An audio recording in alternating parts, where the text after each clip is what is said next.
everyone, and welcome along to Fuji International Speedway. We are race 2 of Japan Cup, which marks the middle point of our championship after 2 races in Sugo. After the second race here in Fuji, we will be on the slope towards the champion for 2025, and it really is hotting up to be great action. We've already had race 1 yesterday. We have the GT World Challenge races already completed here in Fuji, and now really excited to see what Japan Cup can offer us, because it has been exciting action throughout our weekend so far. As I say, Fuji marks the midpoint of the championship before we move to the second half of the year in Okayama at the end of August, and then the support race to the Suzuka, 1,000 kilometers. It's back, yes people, and the Japan Cup will be racing on the Saturday of that particular event. Let's have a look at this circuit once again with K-Tunes Racing Lexus, Niri Fukuzumi. はい、K-Tunes レーシングの福住二玲です。富士スピードウェイのオンボードを、見ていきたいなと思います。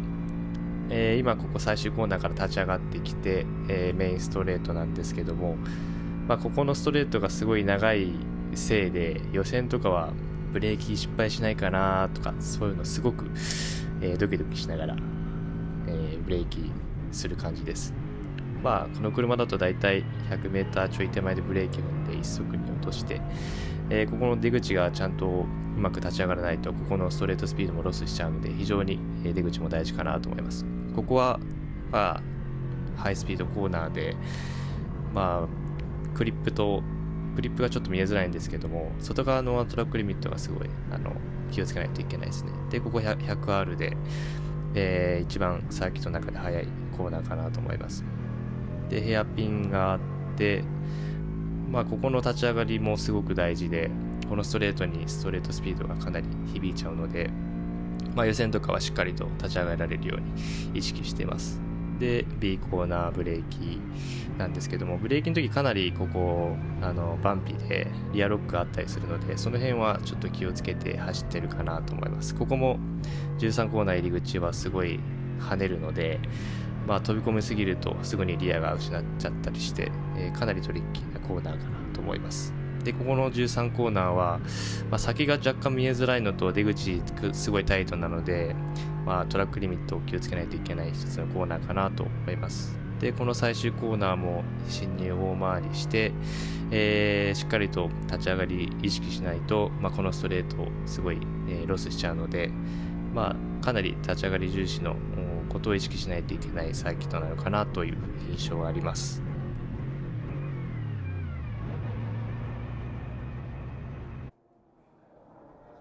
The Fuji circuit 4.5 kilometers in length, and really the heartland of SRO's operations over in Asia. And let's have a look now at what happened in race 1 yesterday afternoon in the Japan Cup.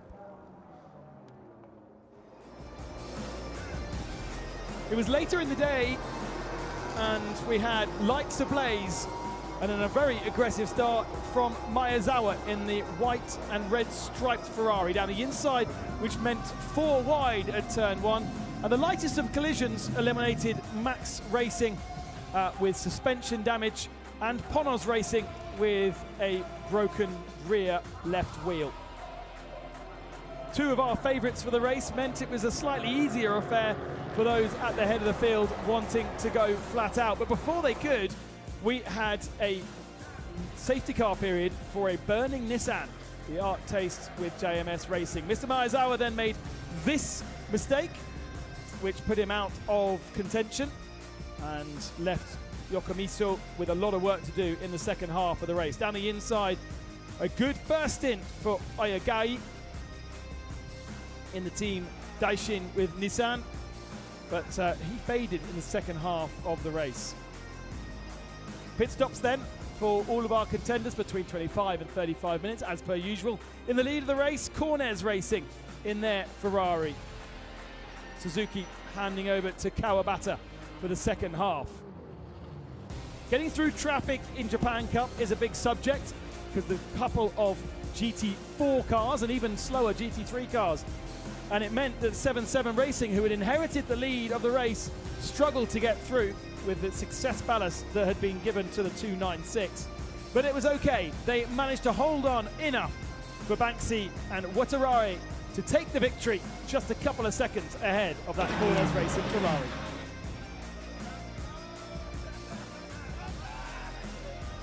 It put Banksy onto equal points in the championship with Bingo Racing's Uko Sasahara and Shinji Takai, who finished only down in 7th position in their number 9 machine. Cars still making their way to the grid, and so we still have a bit of time to wait before we can delve in and start chatting to some of our drivers. Even the mechanics not quite on the grid yet for what will be our last race here in Fuji this weekend. We've also had Ferrari Challenge races as support category, and so lots of entertainment for the fans out there, and they'll be enjoying the sunshine. It is quite a lot brighter and quite a lot more warmer than yesterday as well. Just 2 points separate Bingo Racing from 7-7 Racing, with a single point ahead of the Corners Racing, tight at the top. Then a bit of a gap to those that didn't score yesterday. The number 24 retiring out the race, and the number 18 with a poor result in Sugo Race 2, meaning they're down in 5th position. The two supporting drivers to Banksy in 6th and 7th. Watterari with 25 points after just a single race. He'll be in the car again today, and then it's the 2K Tunes cars. Still early in the year though to be thinking championship, but after this race then we can. And drivers now getting to the grid. They'll take their helmets off, they'll find some shade. As I said, 25 degrees air temperature, it's 50 degrees track temperature. That's quite a big difference to what they experienced yesterday. And look at this. This has been resurrected from the death, because this 84 car was quite heavily in flames yesterday, but you will not be able to tell. Look at it. Not only has the car been fixed mechanically, but it also is completely re-liveried and looks beautiful. And well done to the team there at Art Racing with JMS for getting that car fixed. We'll find out a little bit later as to what happened and what they needed to do, because I wrote them off yesterday and said that car is going only to the bin, but clearly not. I was clearly wrong. Kay Cosolino will be looking forward to getting some laps in today. Ponas Racing retiring race lap number 1 yesterday, and so Kay getting a chance to race. Remember, we have the pros in the cars for the first part of this race, those that do have pros. And it's always great to see the pros battling it out in the first part of the race before handing over their cars to the AMs. We've obviously got a lot of AM category cars, 5 in GT3. And then the GTC category also has 2 AMs, and there's 2 AMs in the GT4 category. Sorry, there's 3 AMs in the GTC category. But there wasn't a mammoth difference between the AMs and the pros yesterday in GTC, nor particularly in GT4 either. We missed the Destino by Sunrise Boulevard number 15 machine yesterday. I wonder whether that car has managed to get on the grid.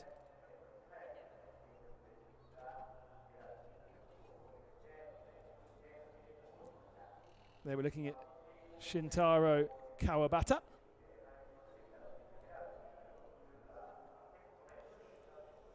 And Shintaro Kawabata will start that Corners Racing machine. Motojima will start the Max Racing car, which again, damage to the suspension yesterday. Only 1 lap completed before it was in the pits, and so they'll be looking forward to getting a full race under their belt. Motojima unable to take any kind of participation. We had the Ninjas yesterday, and we've now got the drums today. I'll tell you what, having to drum above your head like that must be quite an effort for the arms. They've got good shoulder muscles and back muscles.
Also on the grid, the Koenigsegg Jesko Attack.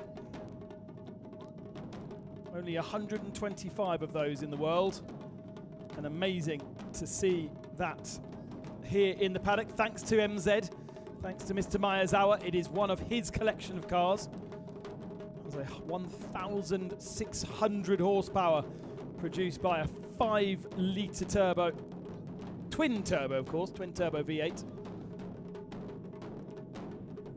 And there are 7 of those Mr. Miyazawa cars in the paddock to enjoy. We saw the Koenigsegg, I think, yesterday on the grid. There's also 2 Bugattis, the Chiron and the Veyron. There's the Aston Martin Valkyrie. Unfortunately, the Valkyrie hasn't moved or hasn't come onto the grid. It does move, apparently, because it did disappear overnight. On the grid also is the Mercedes AMG 1. I liked on the information sheet that it said it's got a 1.6 litre engine, which produces only 400. Well, it produces it produces 566 horsepower from a 1.6 litre engine. So you'd be happy with that in your Corsa. But it also has 4 electric motors, which in total means it produces over 1,000 horsepower. 175 of those cars being produced and already sold. In fact, double the amount were ordered, but Mercedes deciding not to increase their production and only to have 175 offered at a small price of $3 million US.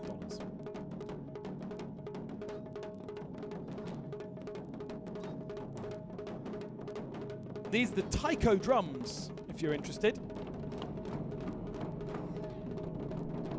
Used in various contexts, including festivals, as we have today, religious ceremonies and performances. And there is a famous type of drums, and the drums itself and the music that they play is also called Taiko.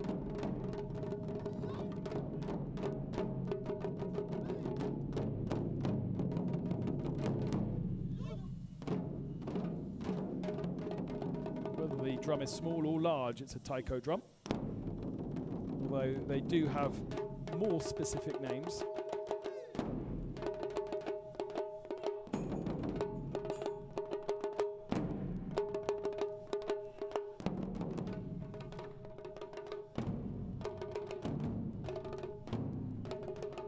Three types of Taiko, categorized by the way that they are built, whether they are nailed to their body or whether the skin is placed over rings and tightened with ropes. you see there. I think all of these would be Shime Dakko.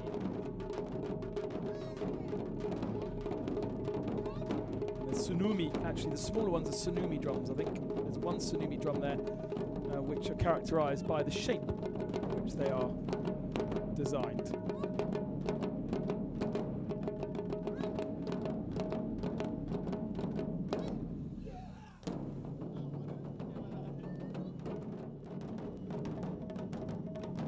Skins are made of cowhide or Holstein cows, aged for about 3 or 4 years. You can also use horse or bull skin.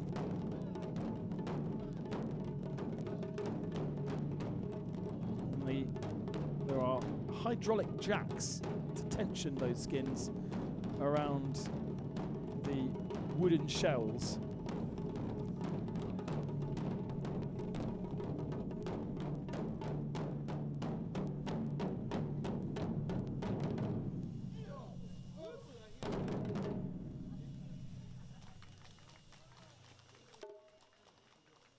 Good to hear the applause down there on the grid for our taiko performance.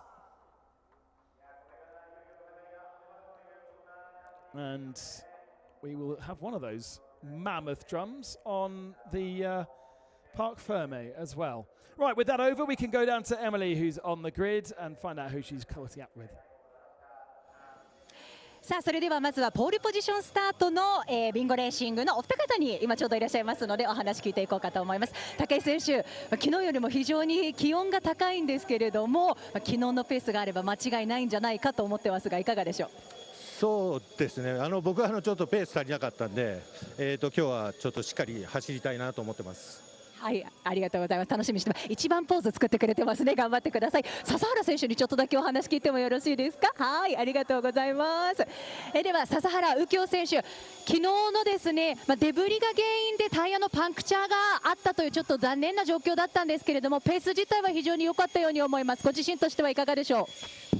そうですね、昨日は不運なことにデブリを拾ってしまって、レースを落としてしまったんですけど、車のペースはすごい良さそうですし、ただね、今日すごいまた暑いコンディションになって、また大変なレースになると思うんですけど、しっかりベストを尽くして、優勝を目指して頑張りたいと思います。わかりました。そしてたくさんの方がですね、海外からも見ておりますので、same question in English. You did have the pace yesterday, but unfortunate situation with the puncture of the tires.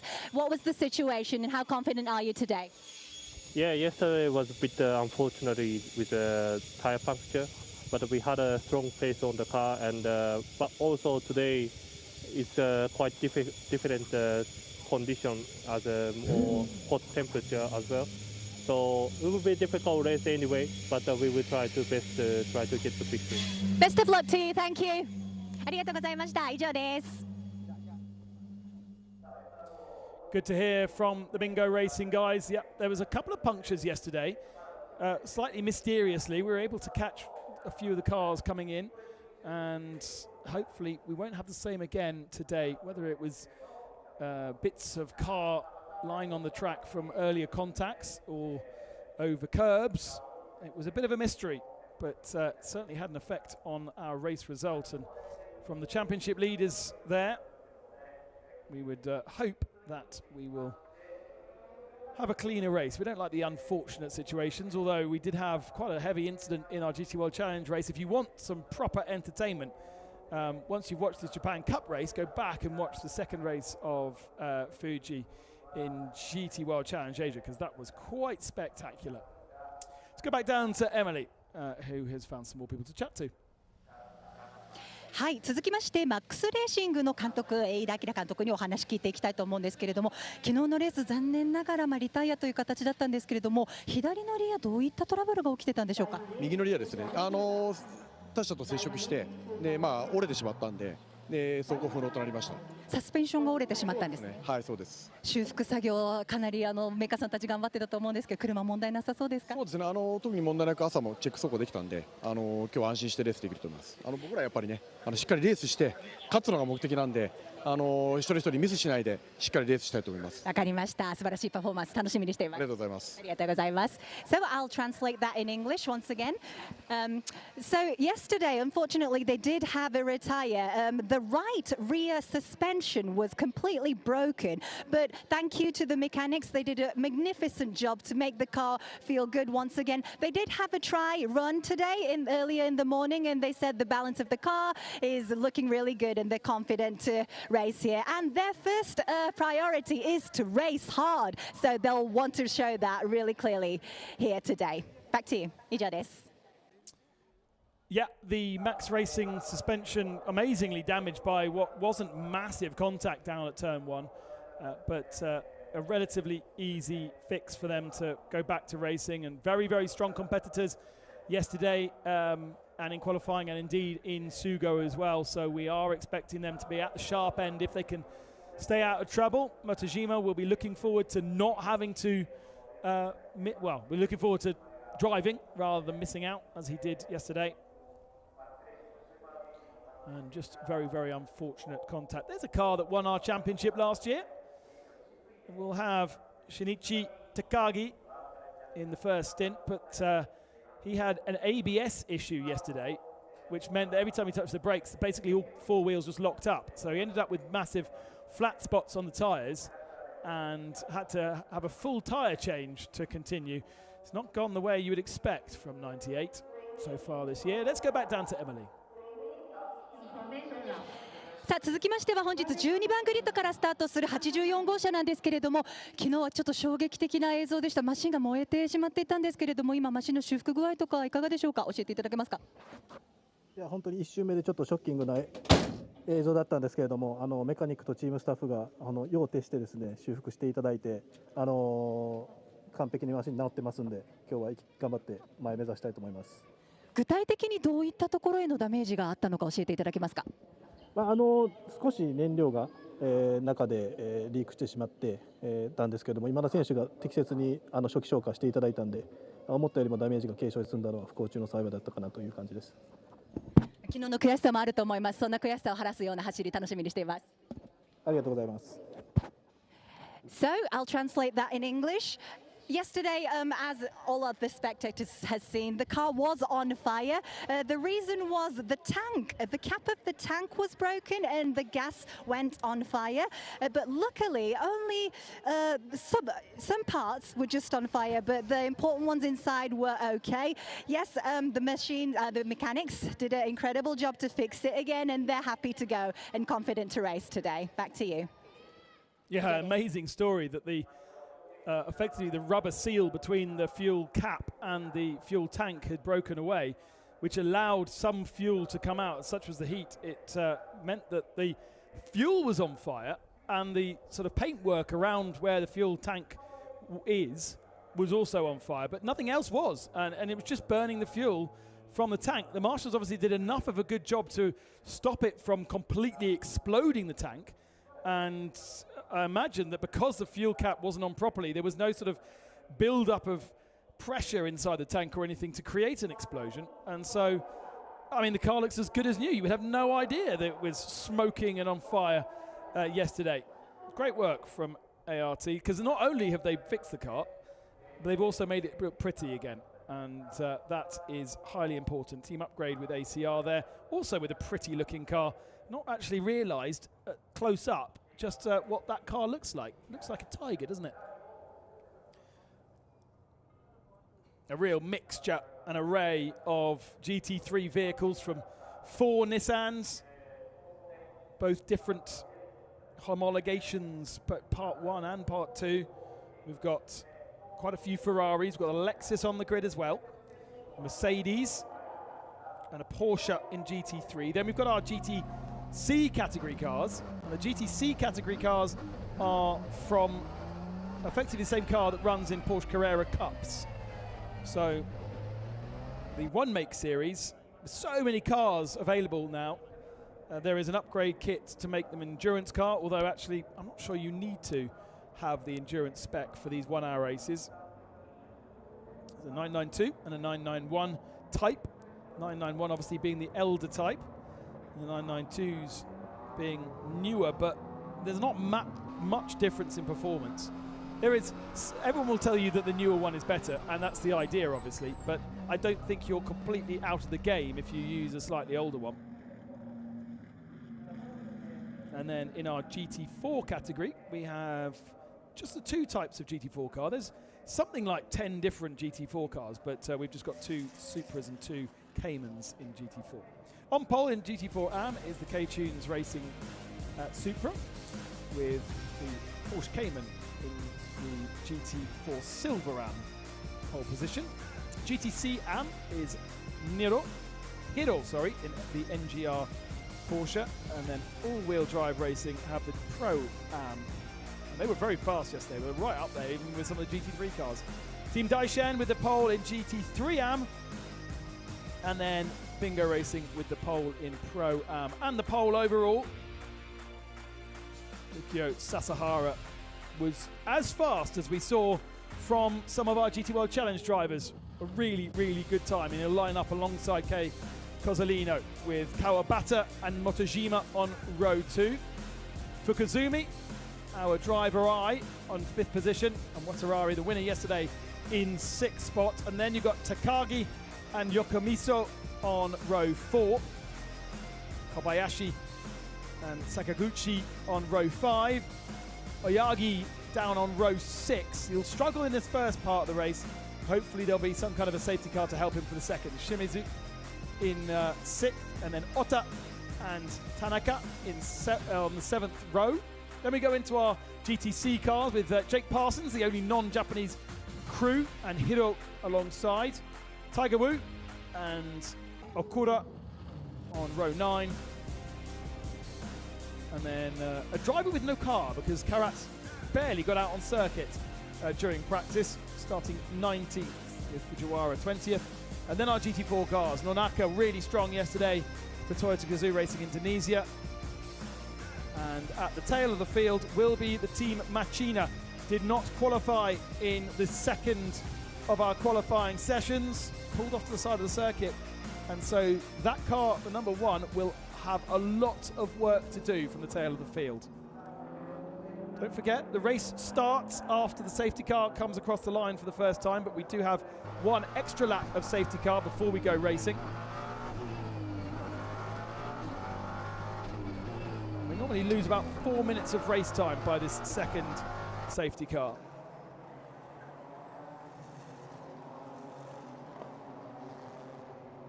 In the garage, Shinji Takai watches on. There's a look inside the GT4 car. Unlike some categories, there's no gaps between GT3 and GT4. They all start at the same time, so not different categories necessarily. But of course, they are a good 8 to 10 seconds a lap slower, so they get caught by the GT3 cars within a couple of laps, and then they become the moving chicanes, and that will take less time today than it did yesterday, because the pace of some of our guys at the very head of the field, as good as what we saw in GT World Challenge Asia. Of course, Kei Cozzolino is a winner in the GT World Challenge category, as is, I was about to say as is Uko Sasahara, but I'm not completely convinced by my own assumption there. Kei Cozzolino has won at least 2, I think. And of course, the GT World Challenge Asia was almost a Japanese-only championship back in 2022, and so we did have a lot of Japanese victors. And Japan Cup was part of GT World Challenge till only last year, where it was decided to split the 2 up. So if you were a victor in GT World Challenge Asia, then you were also a victor in Japan Cup as well.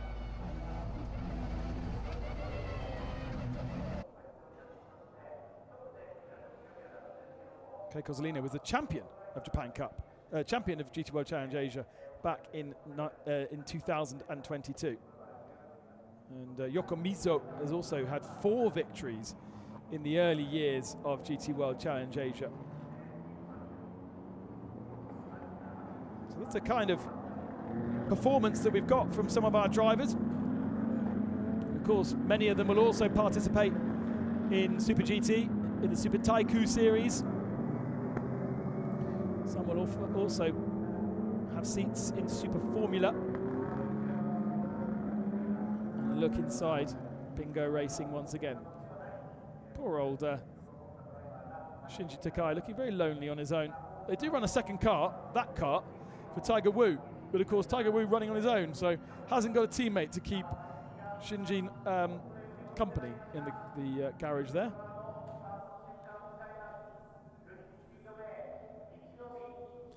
Nice and slow. The start's been really good here in Fuji this weekend. They've been nice and slow and very well in the pit boxes. It does help that we've got obviously a very long straight for everybody to be in the right position. There is a Ferrari not in position there and needs to go through the grid hatchings.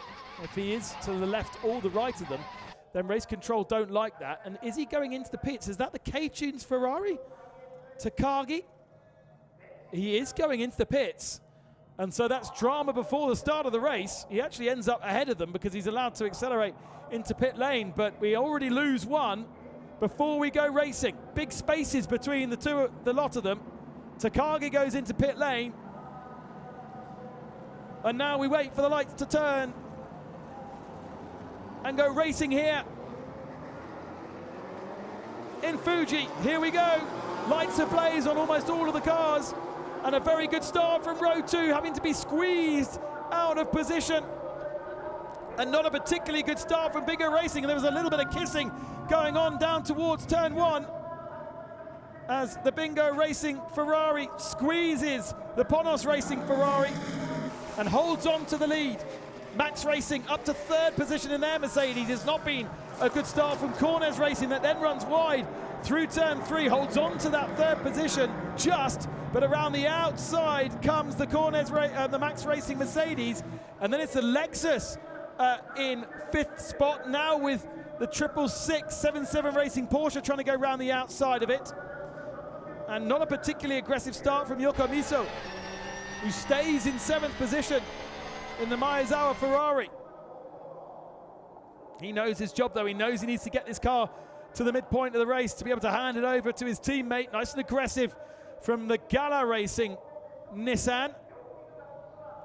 That will be Sakaguchi, sorry, in that car going up the inside of Watarabe in the Porsche. Doesn't manage to make that one stick, so now trying to go around the outside, but that really won't work. And he might have to dive bomb going into the final turn if he wants to make this move stick. That Nissan with lots of grunt down the main straight. The Porsche seems to be the one slightly lacking this weekend when it comes to this 1.4 kilometer straight line, which is the start and finishing straight here in Fuji. Into the slipstream. Sakaguchi now comes out of the slipstream, has the overlap, and the grunt of that Nissan blasts its way past the Porsche.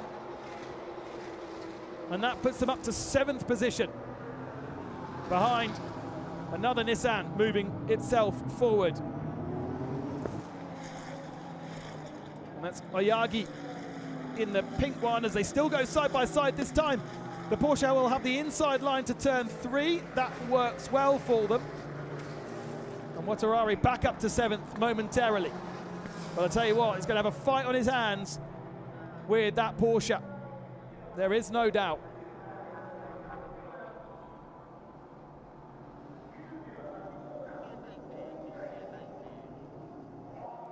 Oh, we've got a car off. And that's car 90. Well, that's a car that's just come out of the pits, hasn't it? The K-Tunes. The K-Tunes Ferrari parked off on the outside. Did he get out of the pits that quickly, or has he literally just come out of the pits? I think he may have come out of the pits beforehand, but we also have the 97, which is the K-Tunes. That's the K-Tunes Toyota Supra that is also off there at turn 1, and the safety car is being called. It's Betty Chen aboard the Supra. And we go to safety car. That's odd. Where did Takagi come out? I mean, we know he went into the pits, and perhaps he was able to come out of the pits on the same lap. It looks like he was, but clearly at the tail of the field. That's why he was mixing it with the GT4 cars. And the safety car awaits for the field. Now, yesterday, we had to get the red flag out to recover the Nissan.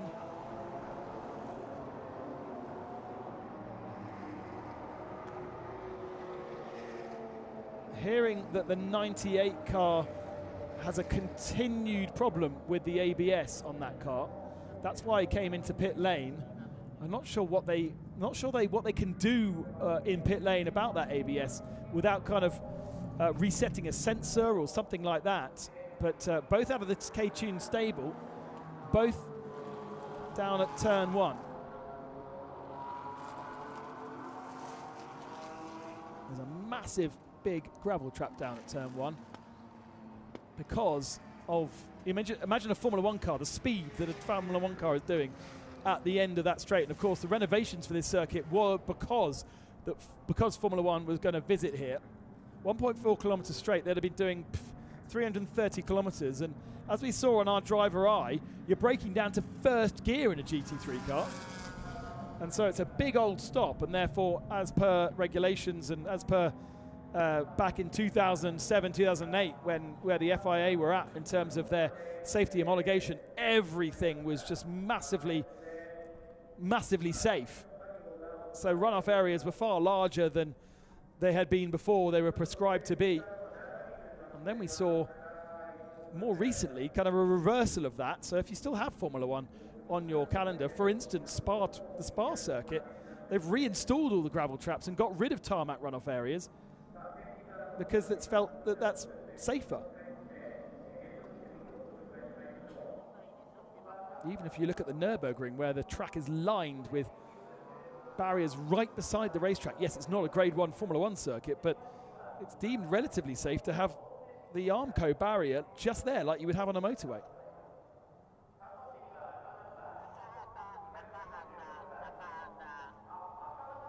And we have a red flag again, much like yesterday. We don't want these cars to just be tootling around behind the safety car. We want a race to happen. And so race control have decided to throw the red flag to recover the two cars down at turn 1. And that will then allow us to go properly racing when we go back to green flag. It's amazing, with all that safety, with all of the facilities that we've got here in Fuji, that both Japan Cup races have ended up with a red flag, in comparison to Sugo, where it's a tiny little track, much more akin to a sort of a national club race circuit. And we had rainy conditions there, but we were able to continue.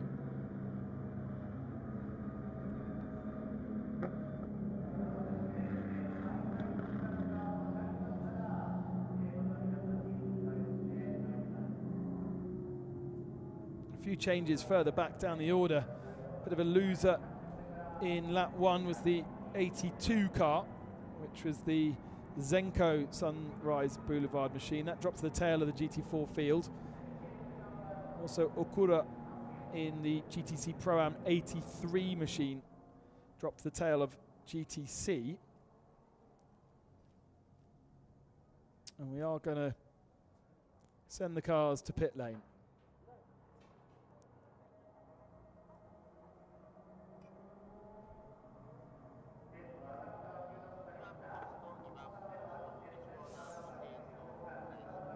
Not entirely sure how long this is going to be. As we said yesterday, you've got a 10-minute window where you have to announce that you're going to start again before we actually get... Oh, wow, okay. So Betty Chen's Toyota Supra is on top of the tyre barrier. Wow, and we're talking about turn 1, so we're a long way away from the track there. There is a gravel trap, and that will have been a catalyst in getting that car upside down, but scary accident for Betty Chen. we do hope that she is okay. The ambulance is down there. She has managed to get out of the car, I'm hearing. So she's not inside that car. There's nothing worse than hanging upside down in a car for too long. I speak from experience. So she has been removed from that car. And there is Shinichi Takagi. Now I wonder, he's having ABS problems. He got the car into the pits to try and work out what that problem was. Yesterday he flat spotted the tyres and had to reset the tyres. And today comes into the pits, comes back out of the circuit, presumably does one lap, and then gets caught up with the GT4 car at turn number 1.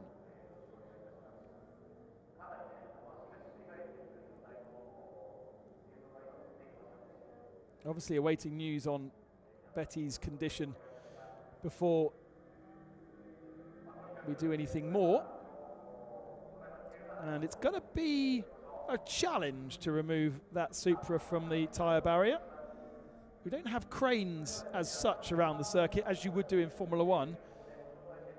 We have the low loaders, but they are designed to bolt into the roofs of these cars. All of these GT3 cars have got a specific cradle that works with the cranes around circuits. And it's very, very simple. You just screw the bolts into the roof. It's exactly the right position for the cars to balance without being too sort of front or rear heavy. And then they just float in the air.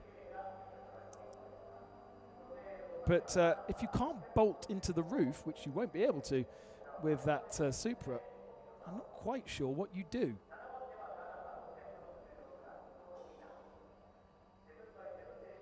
We will soon find out, I imagine.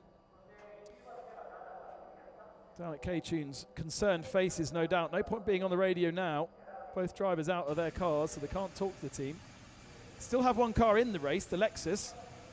But I'm afraid defense of the championship for the 98 is gone. Is absolutely finished. There is no chance at all that they are now going to recover. Looking at the Ferrari, it's a bit in the shadows. There is there's a missing right front wheel damage. So there's been contact, presumably, with the right front of that Ferrari, because it did stop on the circuit. It didn't get as far as the wall. Also noting that car one's transponder not working, so that's Team Machina in their Ferrari, who they were fine yesterday, if you remember. Were they another one that had a puncture? I can't actually remember. But the Team Machina car finished 6th yesterday, but they had a problem in qualifying and missed qualifying too. That's why they started at the tail of the field. They did get through a couple of GTC cars up to 18th position.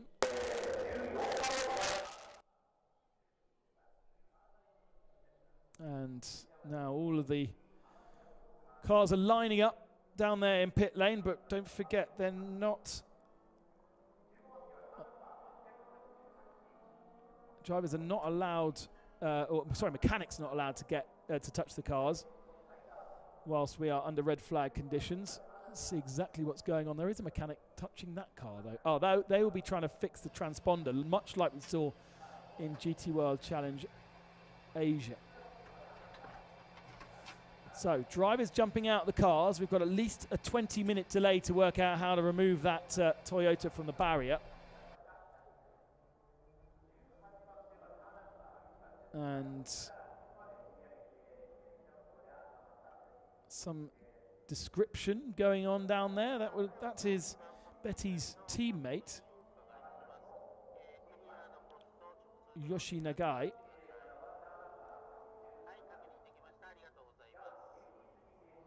And the Universal Racing drivers pretending that their hands are cars thing going on.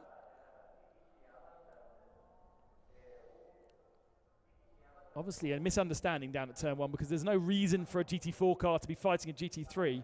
It's just pointless, basically. And they're both in the same team, so there'll be a lot of respect between the two drivers. But unfortunately, it has eliminated both K-Tune's cars, and it does look as though Betty is heading towards the medical centre.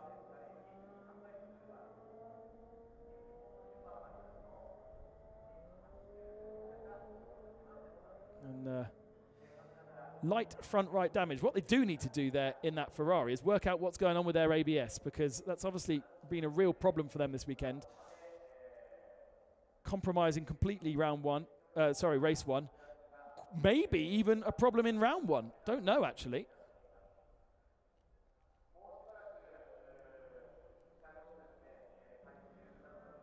Well, let's have a look then, whilst we wait at the start once again. And it wasn't a very good start from the 296, who had to... Well, actually, no, that's a lie. It was initially a good start from the 296. He tries to go down the inside here. Look on the far left of the Bingo Racing machine that didn't have a good start. Then it very much gets boxed in, and that allows the Max Racing Mercedes to come around the outside. There was a little bit of hip and shoulder.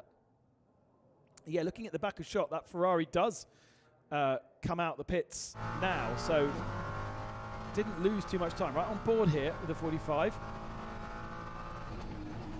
There's a bit of contact. There's a second bit of contact. British touring car styly going through turn 1 between two Ferraris.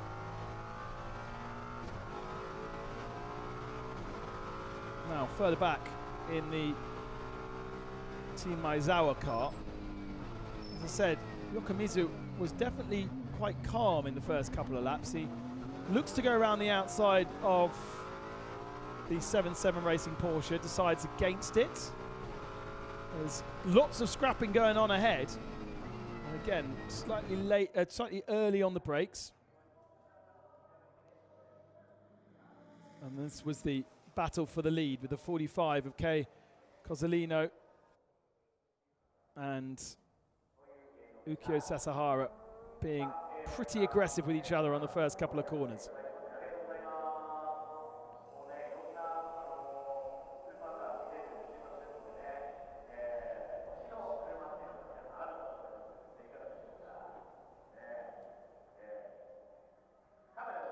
Grandstands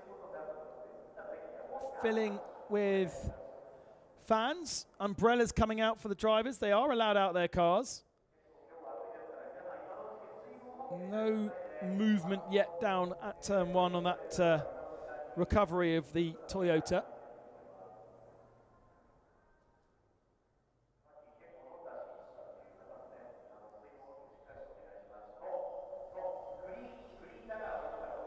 Not quite sure what that means. Yes, if you want to drink, then drink. Cheers. It actually didn't look like there was anything in there. It looks maybe frozen. It's 25 degrees, and I noticed a lot of the fans out there today when I went and grabbed my lunch in the canteen. Very much struggling with this heat. 25 degrees is it's a lovely, lovely warm day, but certainly very, very hot. Right, let's go down to K-Tunes and find out what Daisaku Yamawaki knows about what happened earlier. それでは初めに98号車の山脇選手にお話を聞いていこうと思うんですけれど、まずスタートのところですね、ピットレーンの方に車が入ってこられたんですけど、どういう状況だったか教えていただけますか。ちょっと車にトラブルがあったんで、安全を最優先でちょっと一旦ドライブスルーしてっていう感じでスタートしました。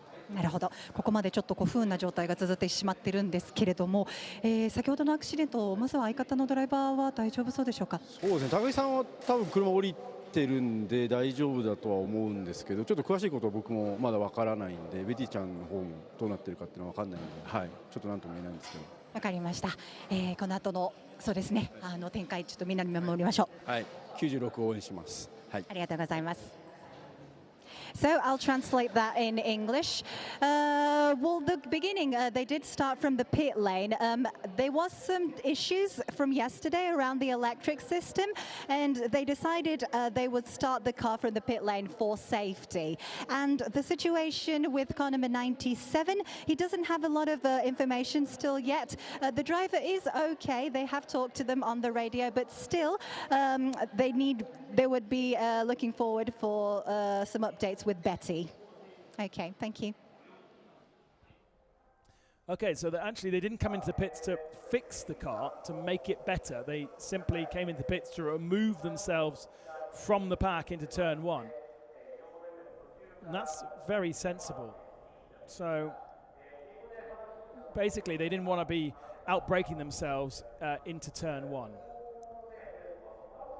Let's have a look at what happened to the Ferrari. And Ferrari's well ahead of Betty Chen at the top of the screen. We're obviously following the GT4 cars, and then she's somehow hit the front of the Ferrari, and yeah, as I thought, the gravel trap has sent her into a barrel roll and slightly uglily bounced on the Armco barrier there. But she was miles back from that Ferrari when we first saw the car, so she may have had a brake failure as well, or completely missed her braking point, because the closing, I mean, she was car lengths and car lengths behind the Ferrari. Looks like the 97 is now at least, yeah, the right way up, not on the ground, but that's fine. You don't want it on the ground. They have had to use a completely different crane system to be able to get this onto the flatbed truck. As I say, there's not damage to the tyre barrier, and that's a kind of that classic thing, and that's the reason why we removed gravel traps out of for a while, because a car goes into a gravel trap sideways at high speed, and that's exactly what happens. It digs in and rolls over. Again, I speak from experience. But Betty Chen carrying quite a bit of speed at the end of the straight. I just wonder whether she had some kind of brake issue that meant that she was not able to slow down, and the Ferrari was there. I mean, there's nothing that the Ferrari could have done there. Absolutely not their fault whatsoever. She's careered into the side of the Ferrari, causing the damage to that Ferrari, and then carried on. And maybe the spinning and then the digging into the gravel and then the momentum of rolling over has actually dissipated some of the energy, because if she hadn't hit a Ferrari and she had had brake failure, then basically it would have been head on straight into a wall, and that hurts. So the fact that the car is now on the flatbed truck means that we can expect to go racing soonish. Still 50 minutes on the clock. Of course, that was just lap 2. And we will do exactly what we did yesterday. Safety car situation for 1 lap, and then into racing.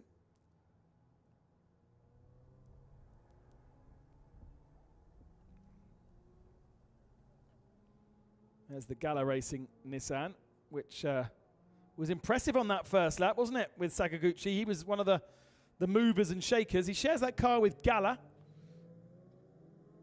And Gala is the name above the garage. It's in the entry is in association with Team Daishin. And Gala is the Japanese name for bird. No, it's not. It is a bird. It's an Australian bird.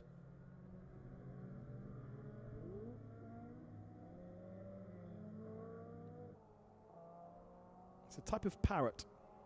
I'm pretty sure that's not what it means in Japanese. Maybe it does. It's an Australian cockatoo.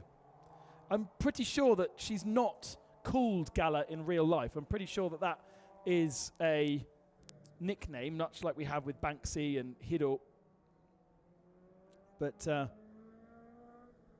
doesn't really help me much in identifying exactly who she is. Oh, there we go.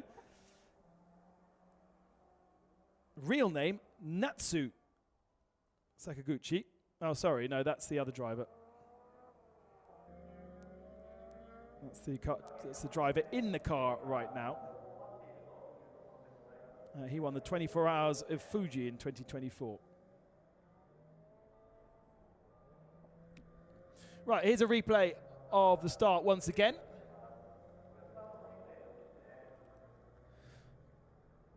On the outside of the front row, Kei Colazzino coming right across and really being quite aggressive from that outside to squeeze the Bingo Racing car, but to also shut the door on the 296. さあここでですね、ケイコ・ツリーノ選手にお話を伺うことができるので早速聞いていきたいと思うんですけれども、素晴らしいスタートでした。ちょっと振り返っていただけますか。素晴らしかったですかね。一応ね、今1位狙ってったんですけど、右京選手もいいスタートで、ちょっと当たりまして、でもフェアなバトルだったと思うし、ちょっとまたセーフティーがリスタート勝負かけたいと思います。はい、ちょっと気温がだいぶ上がってきてるんですけど、路面の状況であったりとかも教えていただけますか。昨日多分今週来て一番路面温度暑いので、ちょっと車のバランスが結構変わりました。なのでちょっとそれに若干ちょっと最初の 1,2 周は手こずってましたね。右京選手かなり速かったと思いました。And obviously you are an English speaker, so I'll repeat that question in English. So amazing start. How was it for you? Yeah, I mean, the start I think was okay. I mean, I tried to go for P1. I couldn't make it. Ukyo defended very well. We had some contact. It was a pity even for yesterday because my teammate couldn't make a clean start. I want to make it up for it. But yeah, hope we can try again after the safety car restart. And the temperature is very high compared to yesterday. How about that? Yeah, we actually never experienced this kind of a hot, conditions. So the balance of the car changed completely, and I'm a little bit struggling for a moment, but we'll see. We have 20 plus minutes. Yeah, I'll try to go for P1. We'll be looking forward. Thank you so much, Kay. Thank you. Long-time member of our paddock. What a mess that GT4 car is. What a shame. But great to hear from Kay with a very American English accent. And obviously speaking Japanese fluently as a Italian named but Japanese born driver, and one of the very celebrated names in the world of Japanese GT racing, there is no doubt. Still struggling to find anything more about Galar other than birds in Australia. But she is our second driver, female driver in the field, and new to us in GT World Challenge. Joins the entry for Betty Chen, with Betty Chen, who was in that Toyota Supra, as I say, been taken off to the medical centre. No mammoth impacts, which is good. So a lot of rolling going on, but nothing more than that. Right, let's go back down to the grid, and Emily's getting all the details of that first lap action with 296. 川端選手、非常に長い赤旗の中断なんですけれども、ご自身のスタートといいますか、そこら辺振り返っていただけますか。結構激しかったんで、そこをなんとかくぐり抜けてトップに立とうと思ったんですけど、ちょっと難しかったんで、2列目の本島選手とのバトルになったんですけど、次再スタートでもまたチャンスあると思うんで、またもう一回仕切り直して頑張りたいと思います。かなり今暑くなってきてるんですけど、この辺はどうか影響ありそうですかね。結構タイヤにも厳しいんで、ドライバーにも厳しいですし、クラッシュした、ドライバーさん大丈夫だったかなと。そうですね、一応ドライバーの安否は大丈夫だという情報は届いております。わかりました。ありがとうございます。この後も楽しみにしてます。So I just talked to Shintaro Kawabata, currently in P3 now. He did have some very intense battles with car number 24. He is looking forward to the battles upcoming, but still he is a little bit struggling with the pace so far. And as Kay just said before, the temperature is getting really, really higher and higher, and it is getting a little bit tough physically for himself and for the car. Back to you. It's hot. It definitely is hotter than it's been all weekend in my commentary box. We've got the sun blazing in now, and the sky is turning blue. which at what's our local time right now? 3:30 in the afternoon. So I suppose, yes, it's peak heat time, isn't it? Still only saying 25 degrees on our official temperature, but I think it may be hotter in some areas. So the Toyota Supra's gone, and Race Control have announced that we are going to go back to racing, which is very good, and we are going to go back to racing in just 6 minutes' time. So drivers are being re-bolted into their cars. There's Yokomiso. Naoki really does need to get a wiggle on. Needs to give that car over to Mr. Maezawa in a strong position. Don't forget last year when they made their debut in GT World Challenge, not GT World Challenge, in Japan Cup, they instantly were able to be on the podium, if memory serves me correctly. It was in Okayama where they made their debut at the end of the year. And were they on the podium? Or have I made that up?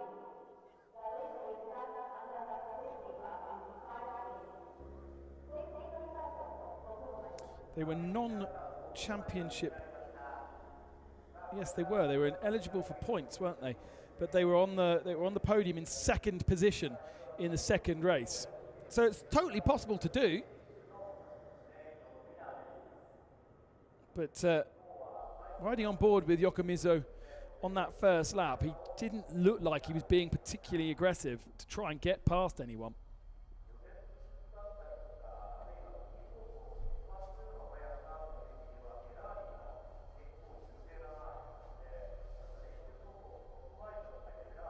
And now we wait. Race will resume in 5 minutes' time.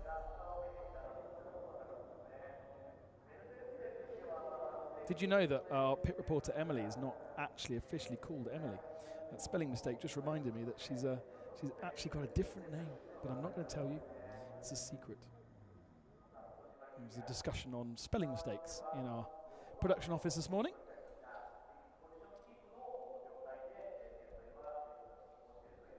A beautiful grid of, what do we got, 22 cars left now? I think we started with 23 cars left.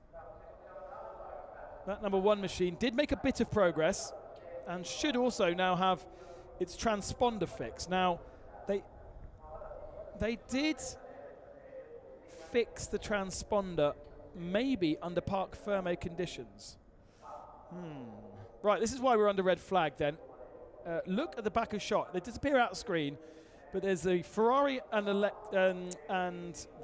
Toyota Supra that come together somehow, and then Betty Chen's car digs into the gravel and rolls over on top of the tyre barrier, having made a little bit of contact with the Ferrari. But that first part of that shot, the first shot before we pan with the GT4 cars, there is 5 or 6 car lengths between the Ferrari and the Supra. And so one would suggest that there was a technical issue for the Supra under braking, which sent it into the side of the Ferrari. And actually, the shape of the Ferrari would sort of send it into a barrel roll, but it didn't. And it was the gravel that made the car dig in and roll over. So we've lost the number 98 and the number 97, but all other 22 cars can continue. Yes, 22 cars. So that means that the 15 machine of was it the 15 machine that we're missing? It was, yes, it was. Destino with Sunrise Boulevard, which is the GT4 AM car, is missing. Didn't start. And we'll have one less podium because we don't have any more GT4 AM cars in the field. So Destino didn't start race. They qualified, but they didn't start race 1 or race 2. And so that's why we're down to 22 cars for this restart. And because they were in GT4 AM, as was the K-Tunes Toyota, and there is no other GT4 AMs, that will be one less category to be podiumed post-race.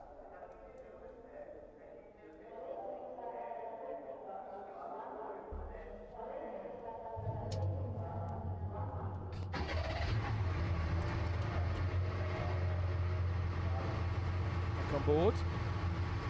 Listening to the Miyazawa Racing Ferrari fire up. So easy, isn't it?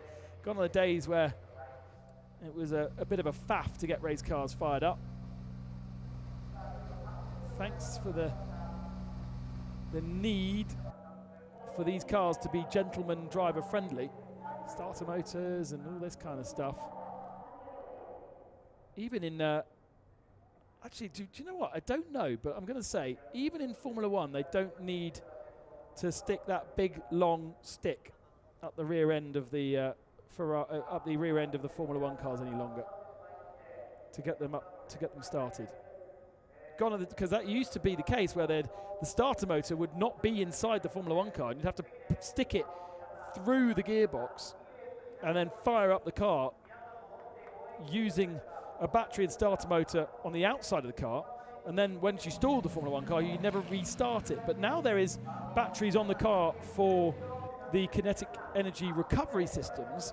I wonder whether they do now have a starter motor, and therefore they don't need that system. And before that system, of course, was a mechanic with a rod. Almost like a winch on the front end of the car to get it started. You go a big long crank, and then the cars would fire into life. Bit of a queue in pit lane. I think we've got a Nissan that is or was not moving. Yeah, the run-up Nissan, the 360 Nissan at the moment, still stationary in pit lane. Does look as though they are maybe not moving. There it is moving, but very, very slowly. It can't be helped by anybody, otherwise there will be a penalty for that car, and he's trying to bump start it, so he was trying to use the very light slope of the pit lane to get that car bump started, try and build up a little bit of momentum, but unfortunately the slope's just not quite there, and that's a real shame for run-up, because these marshals could easily bump start the car, but then he'll get a penalty. Isn't that the better way of doing it, though? At least you get some racing laps in. There it goes. Oh, my Lord. Okay. It had properly overfueled. That smoke is just clearing the... Oh, no, it's stalled again. So he'd cranked it a lot of times, but it hadn't caught, and it pumped all the fuel into the engine and hadn't actually burnt any of it. So when he finally fires it up, it spits all the unburnt fuel out.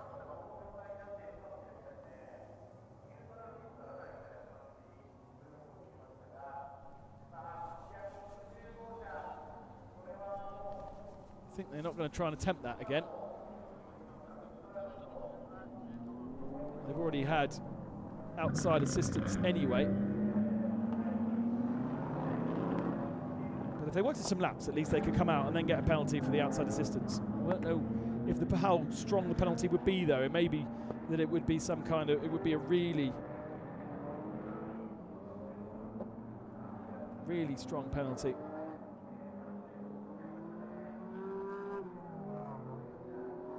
Driver out, and that's a real shame. So safety car is going to do a second lap to try and get these cars up to temperature. The safety car is going pretty slowly, I have to say. So if they want to get the cars up to temperature, it might be worth going a bit faster. But now as it comes to the line, it is accelerating. So it was going slowly to keep the cars bunched up, I think, because they had got rather stretched out by being held up by the 360 Nissan. But now it's moving, and now they can get some temperature up into the car, the tyres. The clock has started. So, like we saw yesterday, the first part of the race is going to be a short part.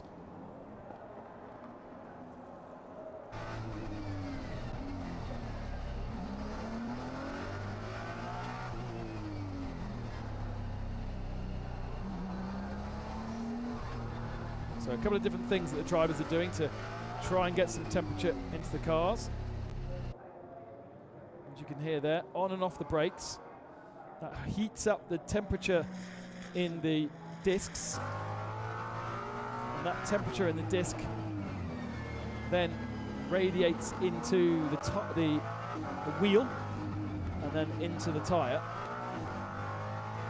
Not doing too much weaving because they don't want to get the surface of the tyre too hot, because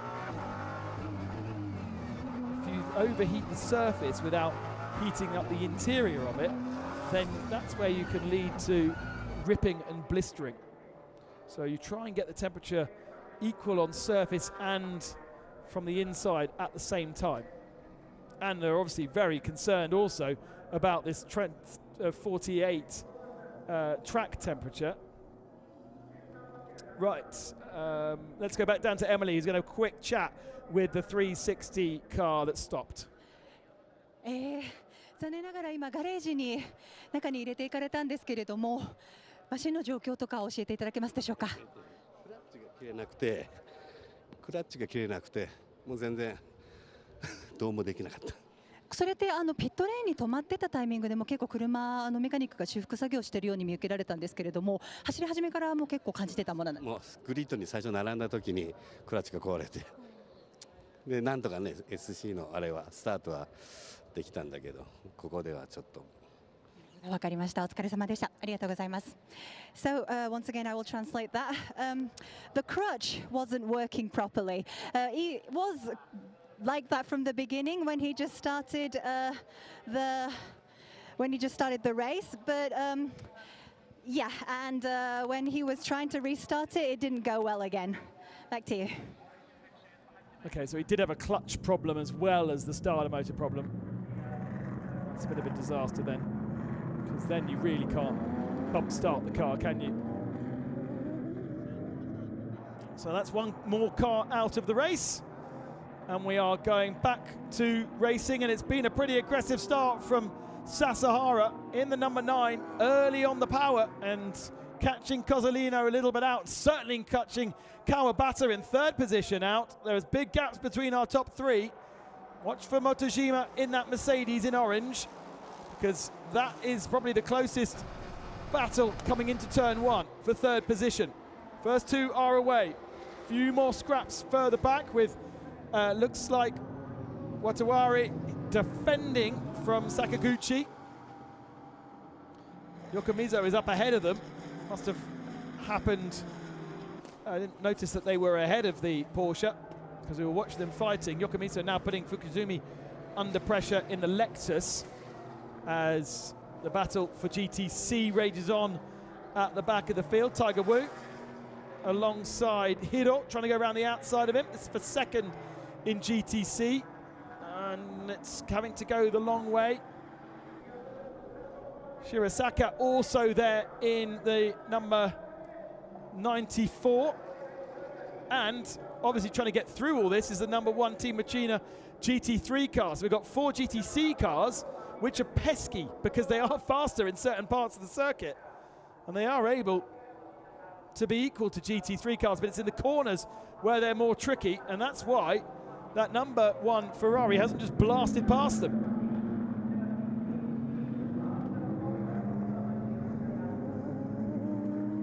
Coming over the line then for the first time after the restart. No changes in the top positions, with Uko Sasahara leading. Kei Cozzolino in 2nd position, and then Kawabata in 3rd. Motojima, Fukuzumi, Yokomizo and Sakaguchi, the one that has made a move in the Nissan ahead of the Porsche.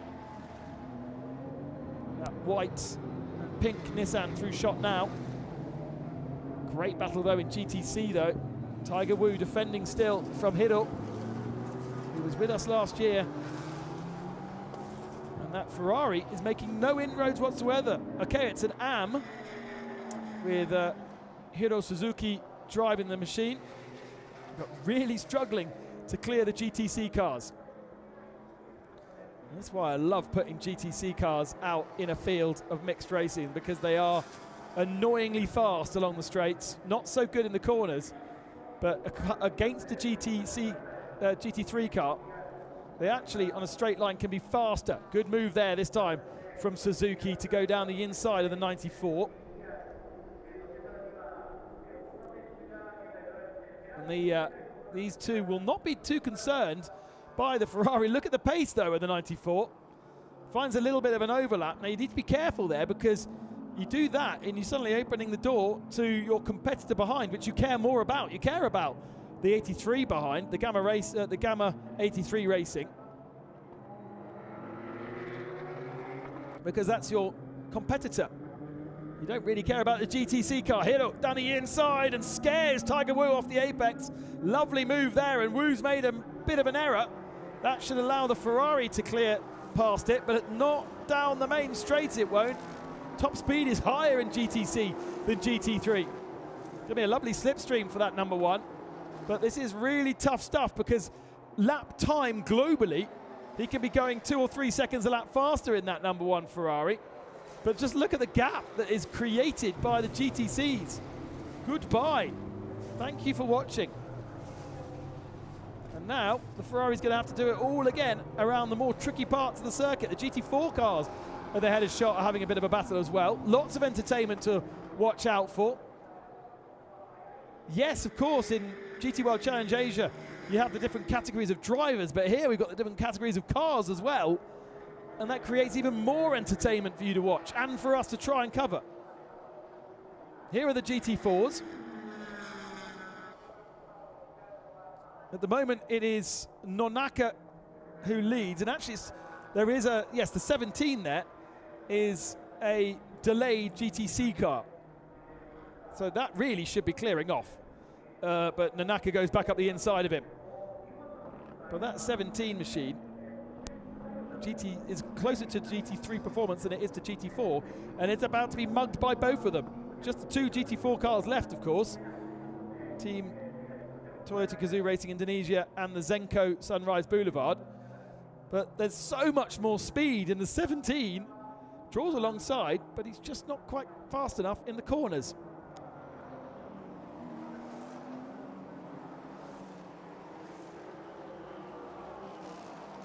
No changes in the top 6 positions at the head of the field. Number 17 gets helped out of the corner. It's Tomohisa Furura for High Point Racing. But really, he should be playing with those cars in the next battle. Watching the car guy Ferrari come through in AM. That is the best AM at the moment. Behind him, still, the Pro number 18 machine. So that's not really very good for Team Upgrade ACR.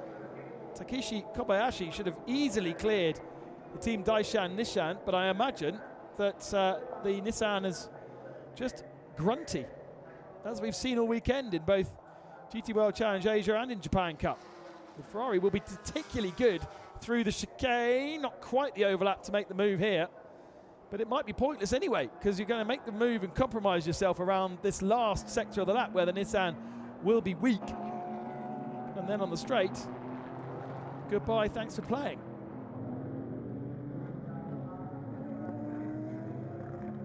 Team Upgrade with a really strong performance in Sugo, but they have definitely gone down a notch here in Fuji this weekend and certainly struggling.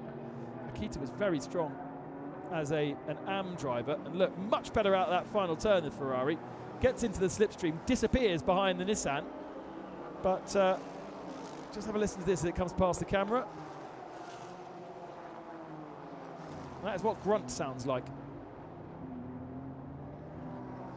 And 2 or 3 car lengths created going into turn 1. The Ferrari moves out of the slipstream and moves into, like, there is an area in which the driver in front can't see you, and that creates an insecurity, especially if you know that you are holding another car up. If you can move into that unsighted area, then they might make a mistake into the braking zone perhaps. Yokomizo in 6th position. It's the battle for 4th. Needs to try and get past Fukuzumi. Motojima in 4th position in the Mercedes. 3 Ferraris in the lead. No changes. 1.9 seconds is the gap between Sasahara and Cozzolino. Then it's Kawabata who is the second back. But this is a much tighter battle between Motojima in the Mercedes, Fukuzumi in the Lexus, Yokomizo in the Ferrari.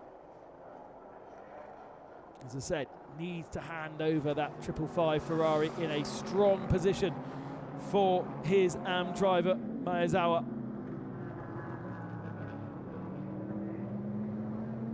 For the moment, Yokomizo not making the ground that you want, but maybe this is a strategy. We talk so much about preservation of the car. Maybe this is what it's all about. Do not use the car up too much in the early part of the race. Still struggling to get through past the GTC cars is Suzuki in the number 1. Now, I think he's cleared Tiger Wu,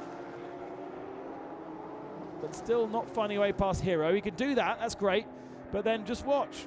Hiro will just disappear past him again. Great, proper racing line from Hiro. The only thing I can think of here is that Hiro decides not to, but has got greater straight line speed. The Ferrari goes defensive, but the GTC blasts past, and by the time we get to the braking zone, we'll be easily ahead.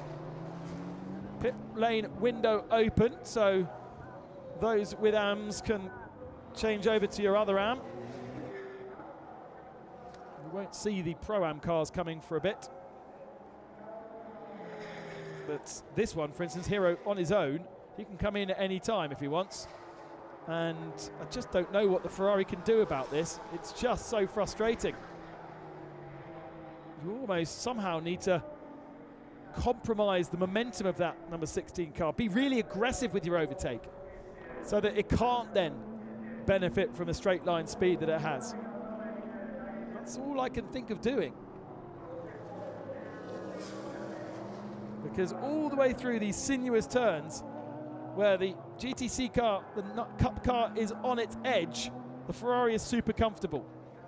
And now, through here, this Ferrari is much better, but he can't do anything because he's got a roadblock ahead of him. And then once we get to the main straight, it'll be the opposite. The Porsche, I mean, the Ferrari needs 3 or 4 car lengths, doesn't it, to be able to be safe down at turn 1. Such is the need for straight line speed here at Fuji.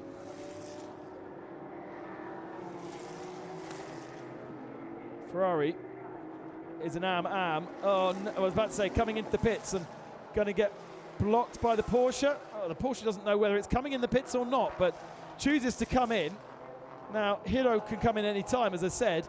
Team Machina, that's an AM, but that's not sensible because he could have done a lap there and done the undercut or the overcut, wouldn't it? Because he would have been faster than the Porsche. But by coming in on the same lap, he's just handing over Uematsu with the same problem. Does get new tyres on the car though, or certainly a different set of tyres. Probably tyres used in qualifying.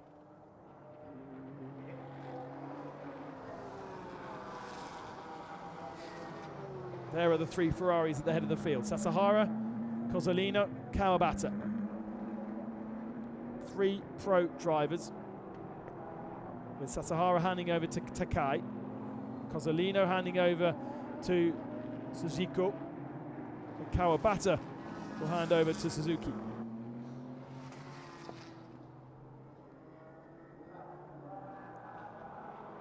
But that won't happen for another 3 laps, I would imagine, because we're only just opening the pit window now. Let's have a quick look at the tracker to see what happened to the number 1. Whether he did continue to get caught behind the number 16 as Yagi comes into the pits. Now, Ryo Chiro was much stronger in the first half of the race yesterday than he was in the second half. Now, you can flip that because obviously he's an AM and he's against pro drivers. That's why he was so weak in comparison, but he's going to have the advantage in the second half of the race. So it'll be interesting to see how far he can do. But this now releases this 18 machine to potentially open up. Right, let's have a look at the times then. Already green sector and sector 1 from Kobayashi. And this is what he needs to do. So he needs to put down a really fast time and potentially do the undercut like I was talking about with the Ferrari and the Porsche. He can do this with the 81 Nissan that he was getting caught up behind. Coming up towards that second split. Let's see what it is. Actually not a better second split. The first split was, but the second split not.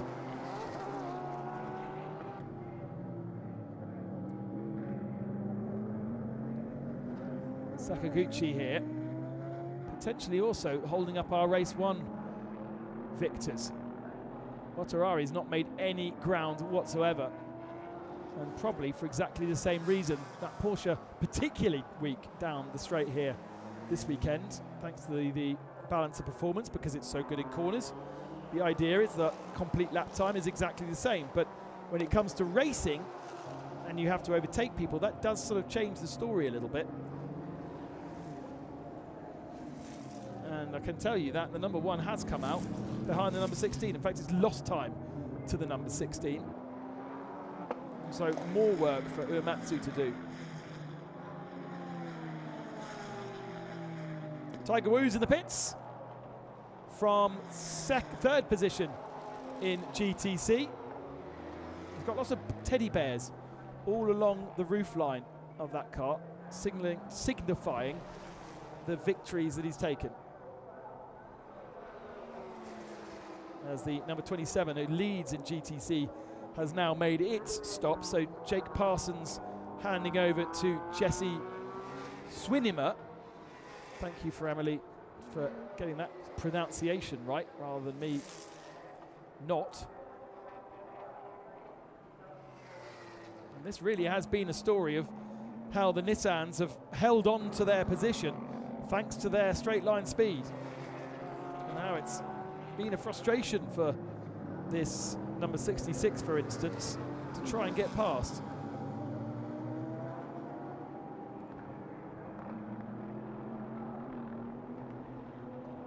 No change for 4th either. We checked in with Motojima in the Max Racing Mercedes, who has Fukuzumi within a second behind, and then Yokomizo also in that little queue, but there hasn't been any changes for position, so maybe in the pit stops. Don't forget there's success penalties for our top 3 from yesterday's race, so an extra 15 seconds for the number 666, which means it really is going to have a horrible day today.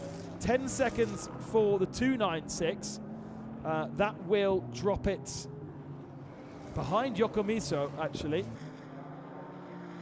And then Team Up Garage, the 18, will have 5 seconds. Well, that compounds its already horrible day. So our first 2, who had horrible days yesterday, they will be clear to fight. But then there'll be a bigger gap, probably to Motojima in the 24 Mercedes.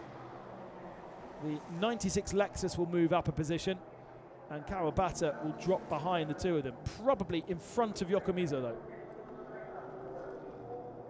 We'll see exactly how it shakes out with 3 minutes left of this pit window.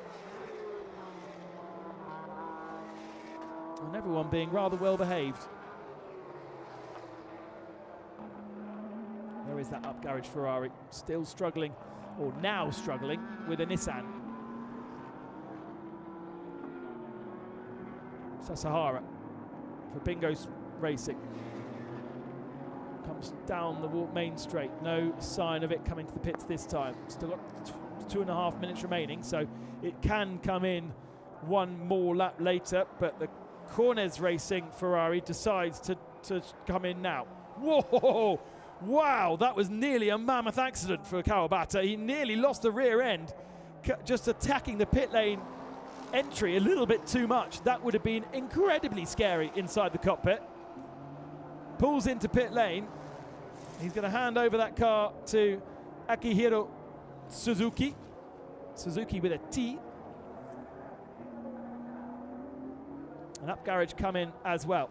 Akita's going to take over that car, one of the best of our AM drivers.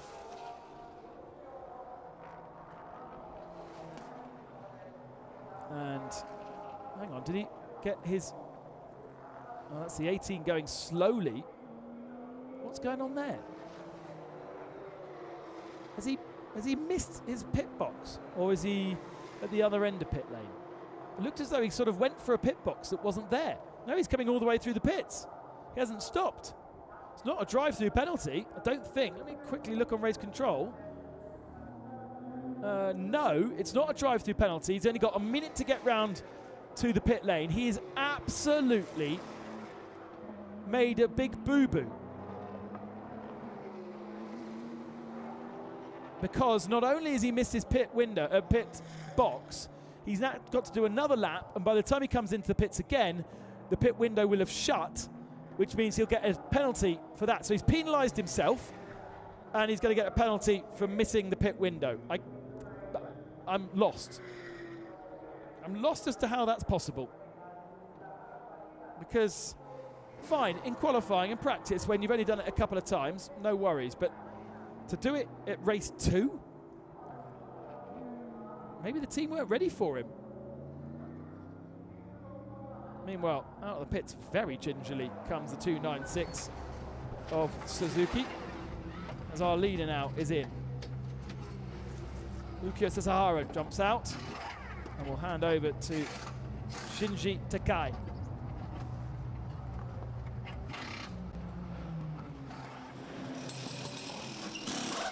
Another help from the driver and the various mechanics to get the driver bolted in securely. Got a harness coming up through your legs, and then 2 over your hips and 2 over your shoulders. They all need to be clicked in.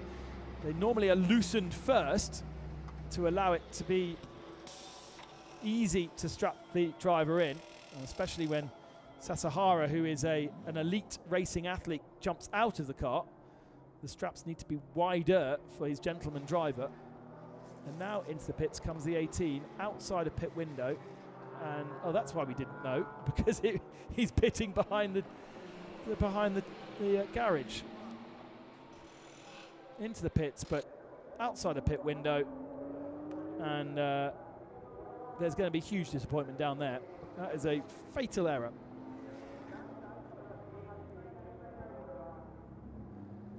Out of the pits comes the 9 then, followed by the 45. Those two without any success penalties to take. It looks like Maezawa is going to come out ahead here of the 24. So that puts the 24 into 3rd position, I think, because Alexis is behind, yeah. So Maezawa ahead of Suganaga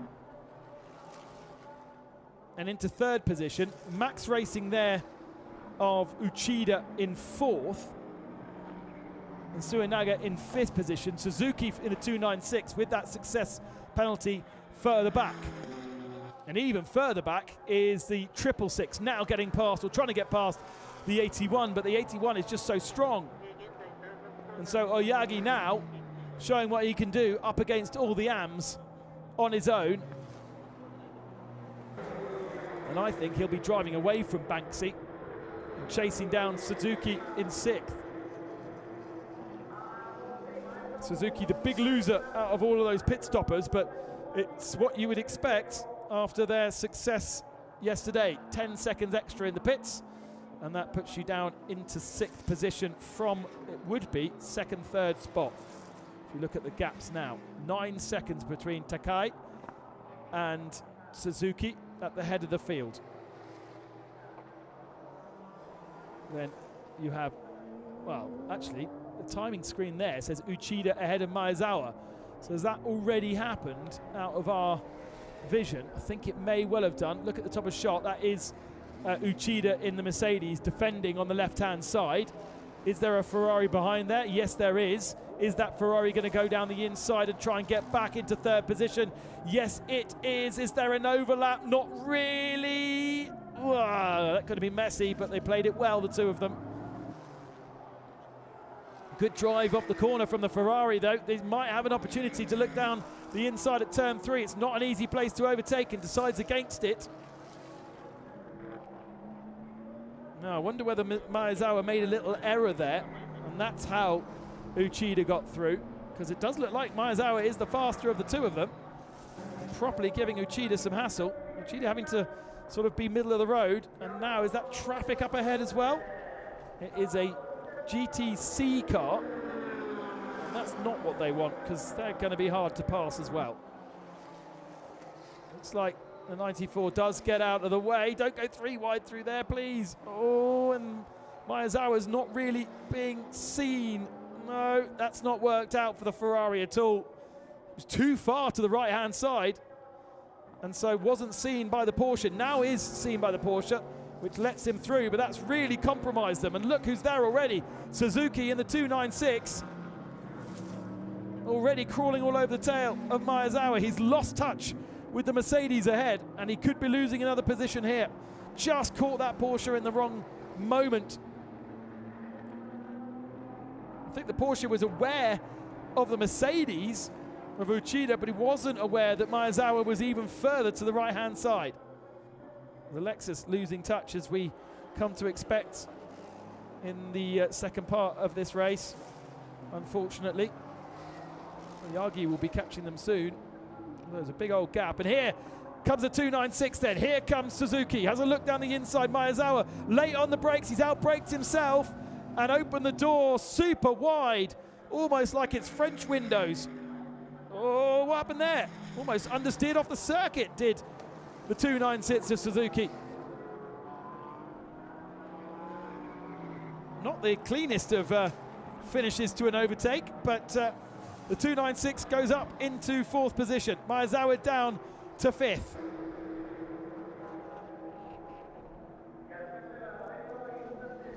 And now, what kind of pace does Suzuki have in comparison to the cars ahead of him? Last lap was a 42. Okay, so he's not as fast as Shijiko. But interestingly, Shijiko in 2nd position in the 45 Ponos Ferrari is faster on the last lap than our leaders. 19 minutes remaining, and this is not over yet. What can Maezawa learn now from Suzuki ahead? It was a 45.9 on the last lap from Maezawa. It was a very, very slow lap, but yes, he was compromised by others. It's going to be a pretty slow lap this lap as well, because of that first corner going a little bit deep. And are they catching the Mercedes this time, or is it just a trick of the camera coming over the line? Last lap for the Mercedes, a 42.8. Maezawa does a 43.2, but Suzuki does a 42.2. So yes, Suzuki is catching the Mercedes and is on equal pace to Chujiko. Takai loses another half a second in the lead of the race. Now, what's Ayagi doing?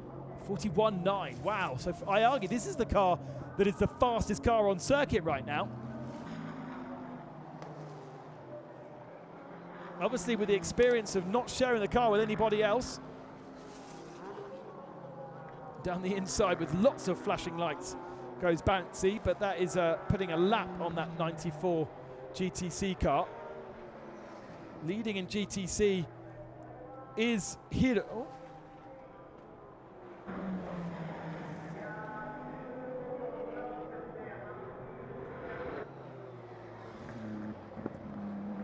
Oh, car 9, stop and go. 3 second short pit stop.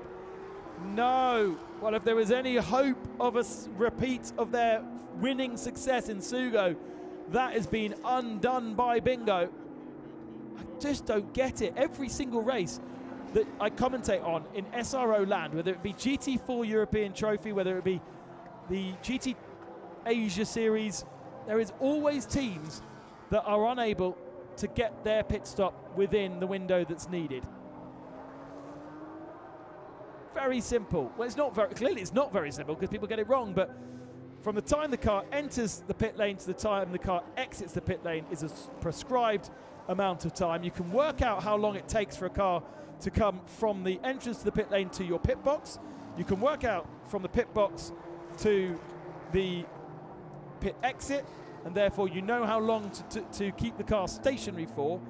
And yeah, okay, you might give away a second if you do it a little bit delayed, but I tell you what, that's a huge amount better than having a 1 second under, or 3 seconds under in this case, and having to go into the pits and serve that penalty. Bit of Nissan love here for 9th position. Flaming Galar alongside Imada, and Galar losing that position to Imada. Imada in the 84, that's the first now of the white cars, and Gala in the 935. So this pit stop that the Bingo guys have got to make is going to drop them down in, well, I think it's going to drop them down to those Nissans we just saw, actually. It's going to be well out of picture. And Shujiko is going to find themselves at the head of the field in the Ponos Racing Ferrari, 10 seconds ahead of anybody else. Into the pits comes the Bingo Racing with LM Corsa Ferrari. Such disappointment, such a silly little error to be 3 seconds under in the pit stop. Drive through the pits at 50 kilometers an hour. The 18 car has also done the same. No, it hasn't done the same. That was stop go 22 seconds late pit stop. So yeah, so basically that penalty is for him coming into the pits a lap late outside of pit window. 22 second stop go, which he hasn't yet served. He's already obviously at the tail of the field thanks to pitting 1 lap later. Doing 2 pit stops in a row, effectively taking his own drive-through penalty. And now coming out the pits comes the number 9 ahead of the 94. So that is down, it's not down in 18th position surely. Maybe it is. 84. So it's 8th position. Yeah, so that's what I said, didn't I? He was going to come out around those 2 white Nissans. It's just ahead of the 2 white Nissans. He's got Banksy in the Porsche ahead. Battle on then for 2nd position now. This is Uchida and Suzuki. Maezawa is still there. In fact, Maezawa's taken a bit of time out of these 2 on the last lap. And of course, while you're fighting, mistake there from the Mercedes, side by side into the final turn. Mercedes just needs to stay on the inside line here and try and stop the Ferrari from cutting across him. Hasn't really managed to make that happen. And they run up to the tail of the GTC car. This is going to surely help Maezawa a little bit, with the 2 of them struggling. And look, that 83 Cup car going to blast away, and they're not going to be able to clear it. And this is going to really compromise this battle for 2nd position. The lights are flashing on the 83. Please, please let me past. I've got a Mercedes breathing down my neck, and there's also Maezawa in a Ferrari here. And I have to say, the 83 doing a very, very good job there. Makoto Haga allowing all 3 cars through. But Uchida's now got to worry about Maezawa here. Maezawa's got himself into a rhythm and finding more and more time. Took a second out of Uchida on that last lap. And really, if he wants to continue, should try and clear this Mercedes quickly, because Suzuki is clearing off. And Suzuki, I think, is equal to Maezawa's pace now that Maezawa has found his groove. Where's he going to do it, though? Looks to the left-hand side into the chicane. Does overlap a little bit, but there's really no point. You might as well just be patient about it and plan exactly where you can make this move. Saw a mistake from the Mercedes through this corner 1 lap ago. Just lost the rear end and opened the door to the Suzuki Cornez Ferrari. And again, sort of the same thing again there. But Maezawa not quite close enough to capitalize upon it. Through the final turn, closes up. But then the Mercedes gets a little bit of a better drive. And they head down the 1.4 kilometer straight once more. Shujiko leads in the 45 Ponos Ferrari. 2nd position, 9.7 back, so Suzuki's taken half a second out of him on that last lap. They've got 11 minutes remaining. There is the leader. And of course, he's going to have to start getting through some traffic now as well. The 82 Sunrise Boulevard Porsche is the next bit of traffic ahead of him. And then he'll have the 39 Toyota, which is on the same bit of track as Tiger Wu right now. Not busy traffic to get through. There is the 66. Starting to close up surely on the Lexus. It's just lost a position to Oyagi. And now we ride on board with Banksy.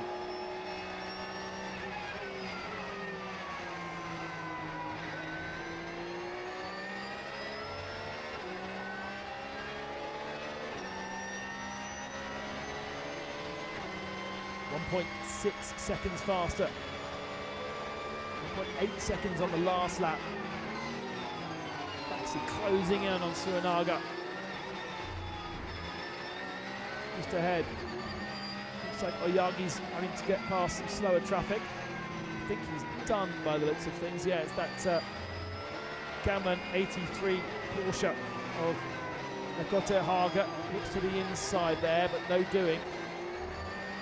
And that Porsche, once again, is going to be really annoying down that main straight. The Lexus sort of feints to the inside. That was a mistake from the Lexus. Look how easy this will be now from Banksy. Drives past both of them, but it's going to be a bit of a painful one down this main straight because Banksy is not going to have the straight line speed against the 83. And you just got to hope that the 83 is as compliant as it was one lap ago with the guys further ahead. The 666 drops behind, but then in the braking zone dives down the inside and makes the move stick. So Banksy up to 6th position in the 666. Oyagi into 5th position and only 5.3 seconds back from the next 3 competitors. Oyagi continues to be the fastest competitor out on circuit in this second stint. Maezawa onto the tail still of Uchida. Not yet found a way past. But it's great to see this 555 car now with its elbows out and fighting. Big defense from Uchida on the inside line. That'll compromise all of this chicane before you can then get back onto the power and out towards the rest of the final sector.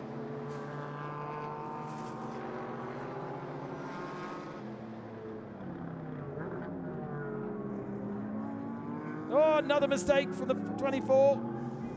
That's been his Achilles heel. Looks down the inside of Maezawa. Maezawa needs to be sensible now not to have contact, but there is a GT4 car in the way. This is going to make life really tricky, and if Max Racing is clever here, he can box that car. He can box Maezawa behind the GT4 car, and he does that. Maezawa has to come out of the throttle and has to go behind the Mercedes. That's clever work from Uchida. And Maezawa is going to have to do the same thing all over again, and even look at the pace of that GT4 car. Because it's more slippery, it's not that much slower down the main straight. Into the braking zone once again. Back ahead for 3rd position. This is the final spot on the podium. Uchida versus Maezawa. Wonderful racing between the two of them. Clever racing as well, respectful racing. And 8 minutes to go. 8 minutes more of this. Problem is, the more they do this, the more that Oyagi in that Nissan is going to join the party. Last lap, Oyagi was over a second faster again. Could Oyagi be on the overall top 3? Oh, that's a late move from Maezawa down the inside the chicane. Has his nose chopped off. Scary moment there. Luckily the Mercedes saw the Ferrari, and now we've got another GT4 car to try and get past, and that's going to compromise them through these last 3 turns of the lap. It's the leading GT4 Toyota Gazoo Racing Indonesia. Now what's it do? It goes to the outside. It lets the Mercedes through. It lets the Ferrari through. Nice work. Doesn't compromise itself either. It's going to have a lovely slipstream too from the Ferrari. Maezawa not quite close enough this time to make a move. The slipstream isn't going to bring him that much closer either.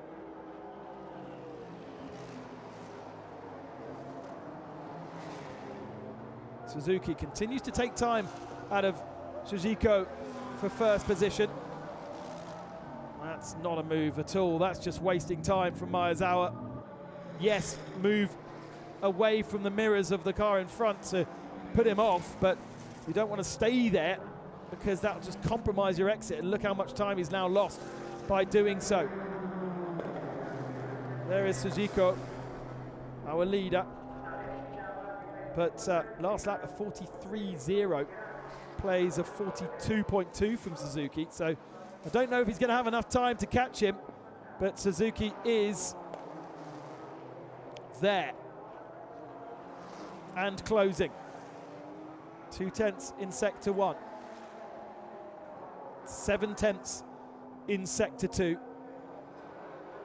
And there isn't 7 laps available to him to do this. He needs to take even more time per lap if he wants to take victory, which could be a tall order, especially now that they've mainly cleared the traffic. There's just a couple of cars remaining to get past. And we focus our attention on the battle for third, this entertaining battle between Uchida and Maezawa that they send themselves over that curb. Very similar to Budapest, this last part of the lap, much like the first corner is. And Oyagi now very much within the same camera shot, isn't he? Even Banksy is coming towards them too. What was Banksy's last lap? A 41.7. Banksy's actually faster than Oyagi on that last lap. Maezawa does a 43.7, as does Uchida. Oyagi does a 42.1, so 1.5 seconds faster. But Banksy does a 41.8. So it's Banksy who's on the fastest lap. We could have a 4-car battle now for the lead, for the third position. What Maezawa does not need here is to have to start thinking about defending as well as attacking. That really will put him off his stride. It's been good the last couple of laps because he's been able to think about how to attack. Holds the inside line there. But they are so much slower than Oyagi and Banksy. And remember how easy that Nissan is down the main straight, how fast its top speed is. Surely it's going to make light work of these two. Side by side, can Maezawa go around the outside? That's surely not going to happen. No, it doesn't. Again, kind of an opportunistic move that doesn't work out for him. It compromises exit, gets a slide on. Here comes Oyagi. And Oyagi doesn't need to really make any efforts in any of these corners, because as long as he gets a nice clean line, mistake from the Max Racing Mercedes. Opens the door to Maezawa and he goes through, and here comes Oyagi now, who gets hung out to dry on the outside of the corner, and that is going to play great into the hands of Maezawa. Maezawa is slow out of the final turn as well. And how is this going to work out at the end of the straight? Maezawa benefiting from the two orange cars behind holding each other up, but the Nissan just grunts its way past the Mercedes. A Mercedes is in the slipstream of the Ferrari, but maybe there's no way through, and maybe the Nissan has blocked itself in. It has. Oh, a spin, a half spin from Maezawa into the side of the Mercedes. The Nissan on the outside. Here comes Banksy. Can Banksy get 3 positions? No, he can't. Maezawa still on the inside line. And it is as it was 3 corners ago, but my lord, the action here. With 2.5 minutes remaining, we still don't know who is going to be on that first step of the podium. Wow. Now on the defensive, Maezawa at least has got himself up into 3rd position. Oh, wide off the track goes the Mercedes. Uchida really struggling the rear end of that car. The Nissan gets scared off the circuit as well. That allows Banksy to come through and take the position off the Nissan. I think that was basically the Mercedes going wide, coming back on, and the Nissan not really knowing where he was going to be. Meanwhile, Maezawa has not escaped them.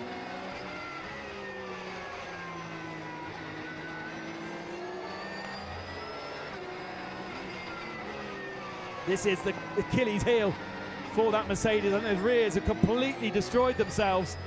He does not like the turning and the braking at the same time. Into the final turn.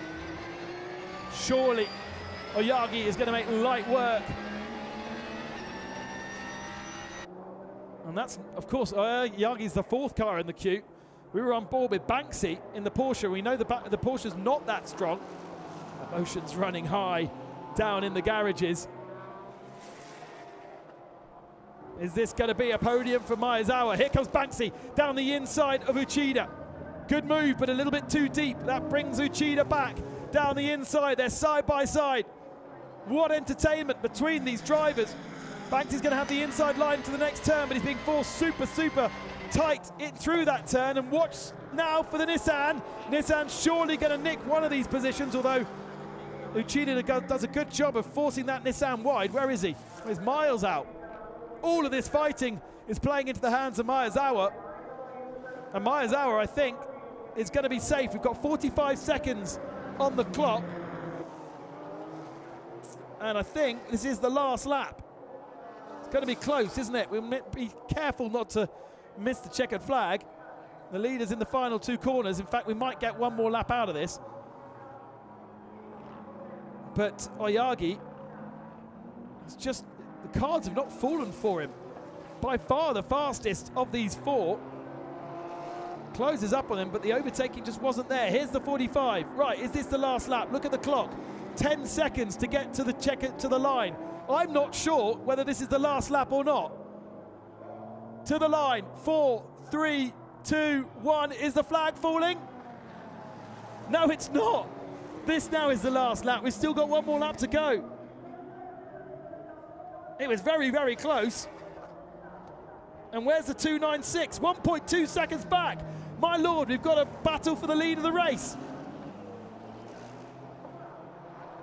The car guy Ferrari slightly getting in the way here of our leader. Needs to back out of it. No obligation to, and oh, that's a horrible place to catch him on the apex of turn 3. Suzuki keeps his foot in to close down the gap to Suzuki. Oh, wow, look how close it is. Had the race finished on time, there wouldn't be a battle, but there is a change for the lead of the race. Suzuki down the inside on the final lap. Incredible stuff. This Japan Cup race is just amazing. Kawabata cannot believe what he is seeing on the screens. Can Chijiko come back at him? Clearly caught off guard because there was no kind of defense at all from the Ponos Racing driver.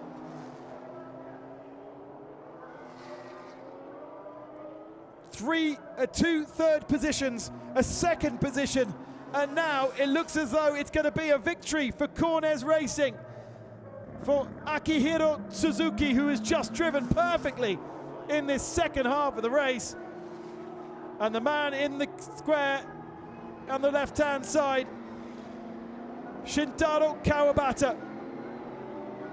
They run out towards the pit wall to celebrate with their team. Cornes Racing on the very last lap have snatched victory from the Ponos Racing Ferrari.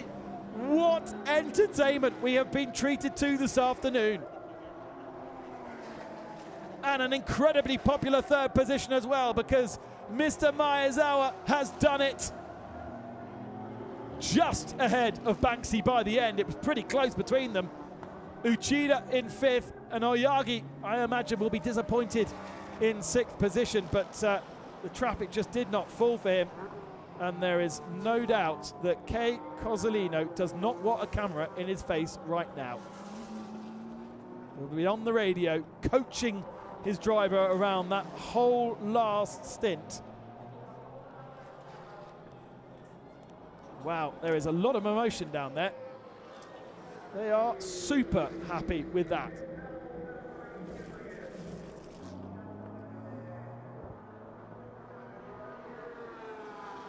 In GTC, it looks as though we're going to have Hiro taking victory. That was the GT4 victor over the line, Manopo. But we are still waiting for Hiro and Swinima. 4.4 seconds is the gap between the two of them. I think that Jesse has been closing down Hiro, but it is Hiro that takes the flag in GTC. Hiro being an AM competitor against the Pro-Am machine of Swinima, but just not enough of a gap from Jake Parsons in the second half of that race. We have been treated to some racing today, haven't we? That GT World Challenge Asia race earlier on, and there's the scars on the barrier from that one. A delayed start to this one after that red flag. And it took a time to boil, but my lord did it boil at the end. The very last lap. We were paying so much attention for the battle for third position that we hadn't really realized that Suzuki was taking that much time out of Sujiko, but it must have meant that those tyres on the 45 had just given up the ghost, much like we saw from the Mercedes. We heard from the drivers about the temperatures just being such a challenge, and it's not about how hot in the car it is, they've got air conditioning. It's about how those tyres become molten, how the car feels like it's on jelly.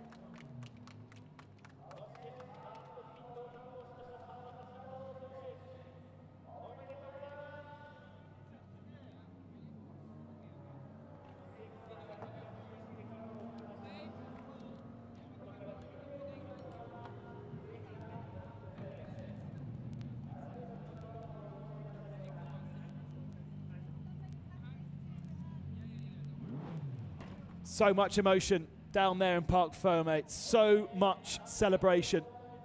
Look at the smile on Kawabata's face. And the relief perhaps on Suzuki's face. I think it is relief more than anything else. Gets his winner's hat on. But there was battling everywhere. The disappointment will be over in the 45 camp. They had a puncture yesterday and weren't able to even do lap one. And then missing out on the win by a single lap. And maybe the race shouldn't have even gone that long, because we thought the clock counted down to 0, didn't we? Let's go down to Emily.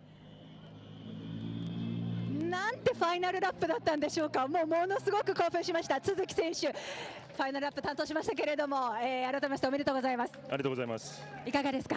いや昨日のねハンディが10秒あるって聞いてたんで、どのポジションで、戻れるか心配だったんですけど、今日もチームがね一丸となってマシンを仕上げてくれたので追い上げることができました。ありがとうございます。最高に盛り上がるそんな走りをありがとうございました。そして川端選手も改めましておめでとうございます。お気持ちを聞かせていただけますか。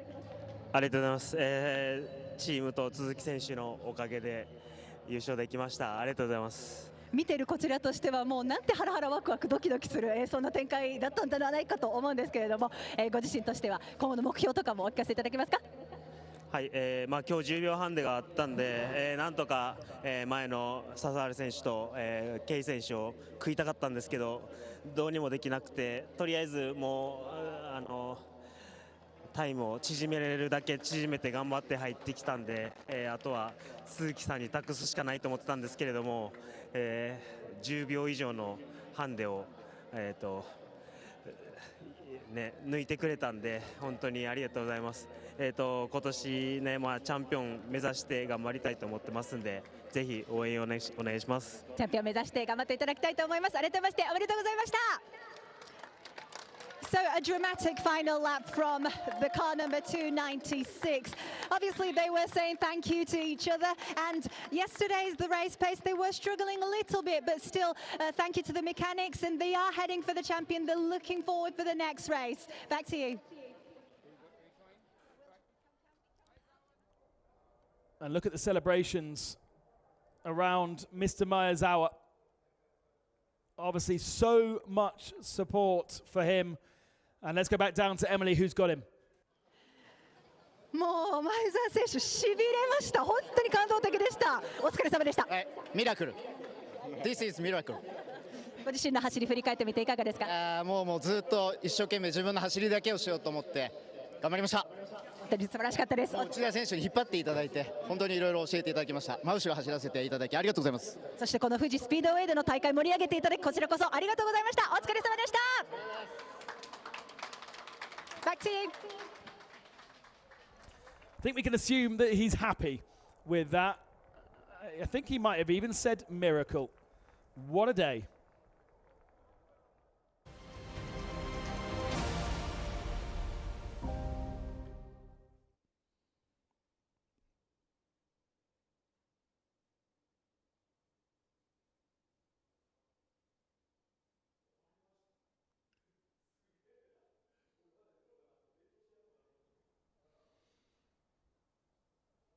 Mr. Miyazawa calling his third place a miracle. A man that went into space calling a third place a miracle. No, it wasn't. He just drove well. And he had so much pressure, both from behind and desperately trying to get past that Mercedes early on. And so here are then the results. The winner in GT3 AM, the Nissan of Oyagi, but he'll be disappointed not to have managed to challenge more of the Pro-Am competitors in the second half of the race. Cornez Racing taking the victory. In GT4, it was a Toyota Gazoo Racing Indonesia 39 car. And then in GTC Pro-Am, the all-wheel drive racing team, but they were beaten by the AM competitor of Hero. Gaps were tiny in the end, half a second between first and second, half a second between third and fourth. They dropped the Mercedes and the Nissan in the end, and then the rest of the top 10 with K-Tunes out in 23rd and 24th position. A stunning Japan Cup Race 2 from Fuji, with Mount Fuji appearing in sunny skies. It was an aggressive start from Kei Cozzolino in the 45, squeezing the number 9 of Uko Sasahara into turn 1. They also had to heavily defend from Kawabata, who had made a fast start and was slightly put off and challenged by Max Racing. But there was this incident at the first turn on lap 2, Betty Chen rolling into the catch fencing and causing a red flag. Look at that for an attacking pit entry. The 296 of Kawabata nearly losing it as the pit window opened after the restart. And then we had the amateur drivers in the car. Mr. Miyazawa in the 55, slithering his way up the inside of Uchida in the Max Racing Mercedes. Oyama, who does the whole race by himself, was super mighty in the Nissan. And we ended up with this stunning 4-car battle for third position. Miyazawa nearly spinning, nearly collecting the Mercedes, the Nissan having to go off in avoidance, and that opened the door for Banksy in the Porsche to slide past. You couldn't really watch, it was so intense. And then suddenly out of nowhere, on the very last lap, Suzuki in the 296 Cornez Racing Ferrari slithered up the inside of the Ponos Racing Ferrari and took the victory. The emotion was just out of this world down in the pit lane. In the end, half a second separating the Ponos Racing Ferrari from the Cornez Racing Ferrari. And even for third, there was only half a second in it as well. It really was a stunning climax to a weekend we'll not forget for a while here at the Fuji International Speedway. Japan Cup continues to deliver, and the entertainment and celebrations will continue late into the night.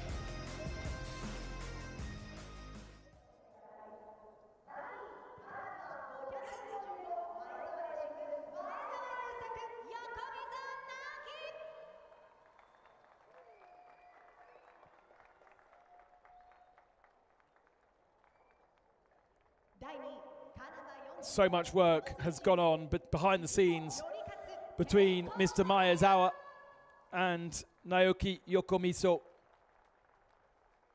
His ambition is clear. His experience is very limited. And he has now experienced a huge amount today. Pressure from behind, attacking, nearly lost the car at one point. And the winners taking it on the final lap. There's no doubt that the miserable faces will be on those Ponos Racing drivers. Kei Cozzolino on the far left-hand side.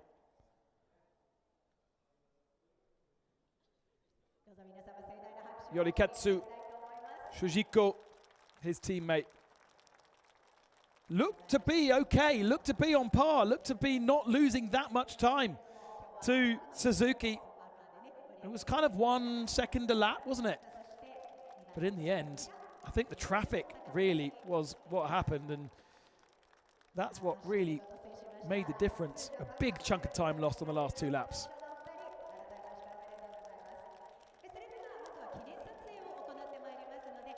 And there you have your top 3. We already saw Mr. Maezawa on the podium in Okayama last year. This then his full commitment. Wonder which car he's going to take home this evening. He's got 7 in the paddock. Probably take a helicopter. That'll be easier, won't it? Trying to contend with the Tokyo traffic on a Sunday evening. But just look at the smiles on their faces. They absolutely love that, and so did we.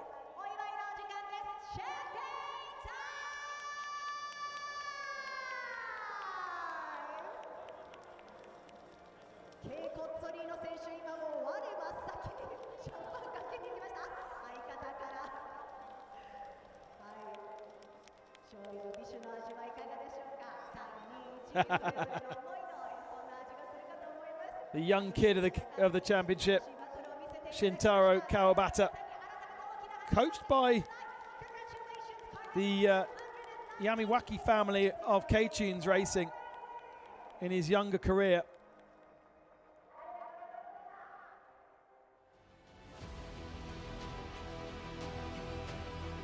And there is the championship standings then after 4 rounds, the midway point of the championship, and we've got 12 points the difference between Cornes Racing and Banksy in 2nd spot, with Bingo Racing in 3rd position. Bingo Racing ending up finishing in 8th spot after that penalty, don't forget, for a short pit stop. They could well have been the victors today had they not had that penalty, made that mistake.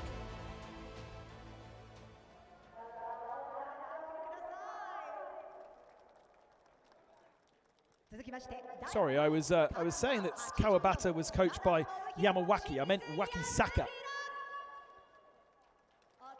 Shigekatsu Wakisaka, who obviously is racing for LM Corsa in the GT World Challenge Asia.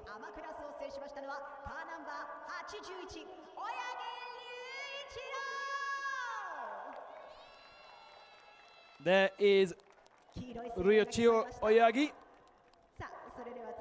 Definitely one of the best amateurs that we've got in our field. Struggles a little bit against the pros, but that's not particularly surprising. I think he could have been on that overall podium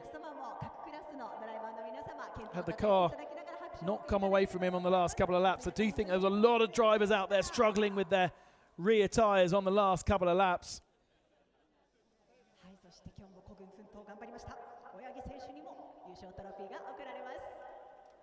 And the trophies presented then to our top 3 in GTM.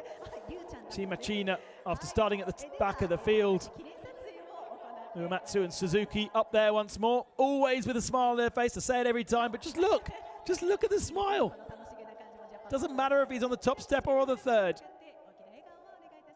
Hirokatsu Suzuki is the kind of man you want at your dinner party. Look at him.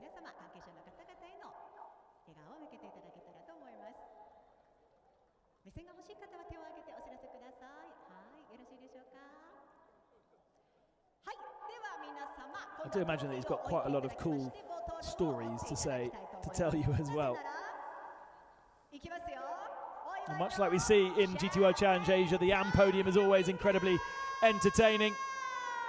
Oh, I tell you, Ryoichiro's got a technique there with his champagne spraying.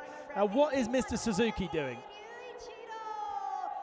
Waiting for everybody else to finish their bottles and then attacking on his own. Oh, they found another bottle. Where's that one come from?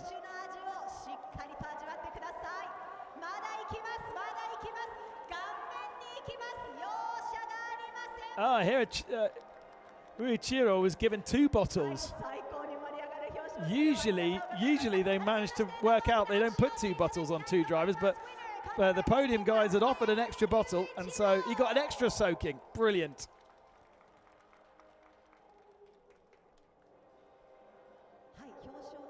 The AM Championship then, and still leading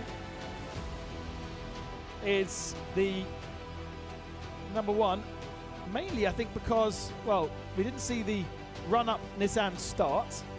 We didn't have the Akiland Mercedes with us. And then the rest of the AM competition have only been with us for 1 round. So that is why the Team Machina guys are well ahead at the end of this weekend. Hopefully, all of those AM drivers stick around for our next round in Okayama. Especially proving that the Nissans can be super fast. Right, we go down now to GT4. As we say, just 1 podium for GT4. And Seita Nonaka and Haridama Manopo in their Toyota Gazoo Racing Supra, taking victory, as they have done in every race so far this year in Silver AM. So Sunrise Boulevard need to get themselves a wiggle on to try and overtake that Toyota Gazoo Racing Indonesia.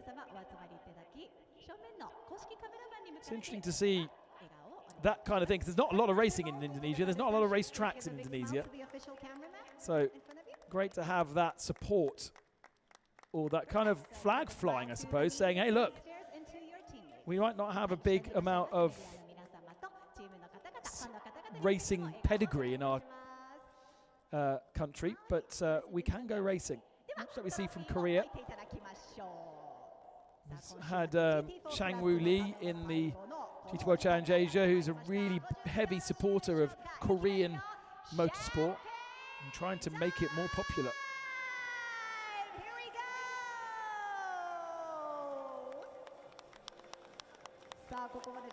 GT4 クラス見事連戦連勝を果たしておりますのはトヨタガズーレーシングインドネシアカーナンバー39ハリダルママノポセイタノナカ Congratulations!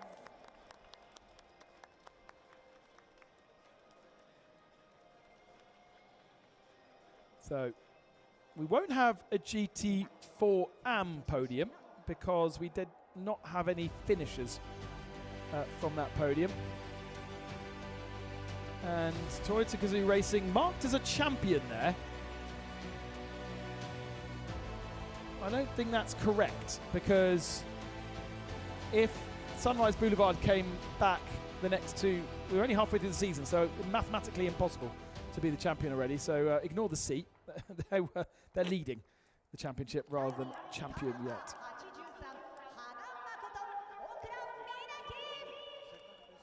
To the GTC category then, the pesky GT3 cars that are faster down the straights and slower in the corners, making life entertaining for us, making life tricky for the GT3 drivers. And this is the Pro-Am podium. We have 3 entries. Yes, we had 3 entries. So, and 3 finishes, which means we have 3 on the podium. And once again, Jesse Swinema and Jake Parsons. Jesse's from Canada, Jake from America. The only pairing not from Japan, although Tiger Wu is from Chinese Taipei, but he's not a pairing because he's on his own. So that would be the only kind of anomaly. Betty Chen also, actually, that's a good point. Betty Chen also from Chinese Taipei. We wish her well, thinking of her after that scary accident down at turn 1.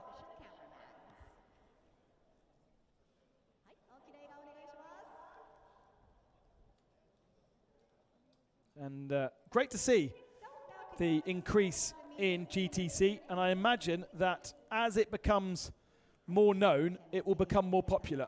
because there are so many GTC cars out there. If you can split the budget between two drivers and come racing on a program such as this, next race obviously Okayama, another Power Tour event where you're racing alongside GT World Challenge Asia, then the final round at Suzuka, the 1,000 kilometers, where you are racing alongside the 1,000 kilometers, the famous 1,000 kilometer event. You know, you're on big, prestigious events. Why not? Why not? If you've got one parked up in your garage, bring it out to play. It doesn't have to be a 992 either. It can be a 991. And it actually was the 991. No, I was about to give you a fact that was not correct.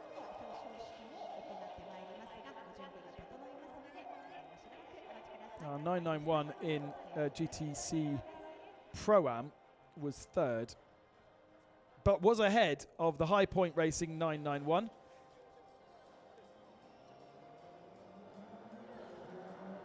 And in second in GTC Pro-Am was also a 991. And that was ahead. Oh, I wonder if that was a dog.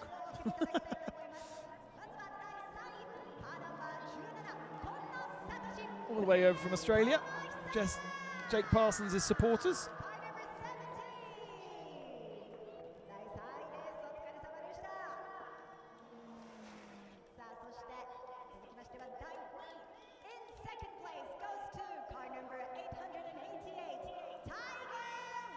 Tiger Wu on the top step of the, no, not on the top step, on the second step of the GTC podium.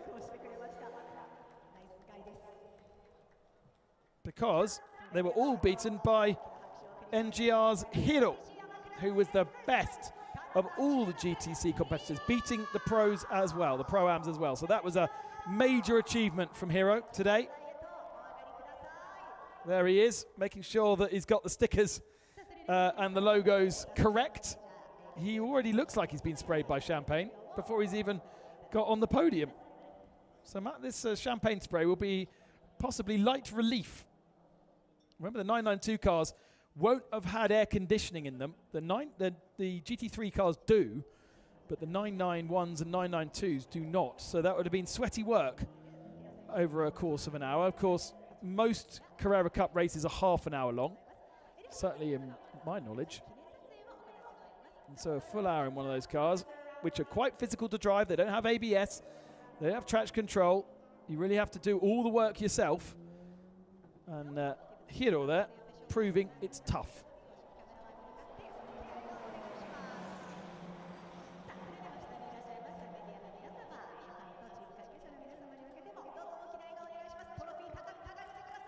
Trophies raised above the drivers' heads. The sun just dips behind the clouds for a couple of seconds.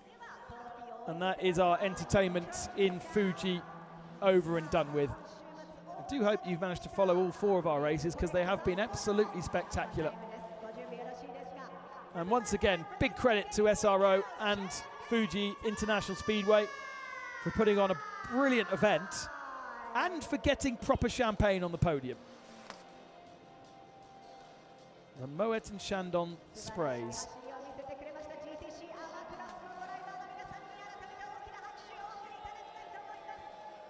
Thank you very much for joining us. If you are on the GT World YouTube channel, plenty more GT racing happening, with Misano in Europe happening next weekend. Or is it 2 weeks? No, it's next weekend, Misano for GT World Challenge Europe. And they've also then got Australia the weekend after, and America. And we will go racing again in Okayama at the end of August. We'll see you then. Thanks for joining us.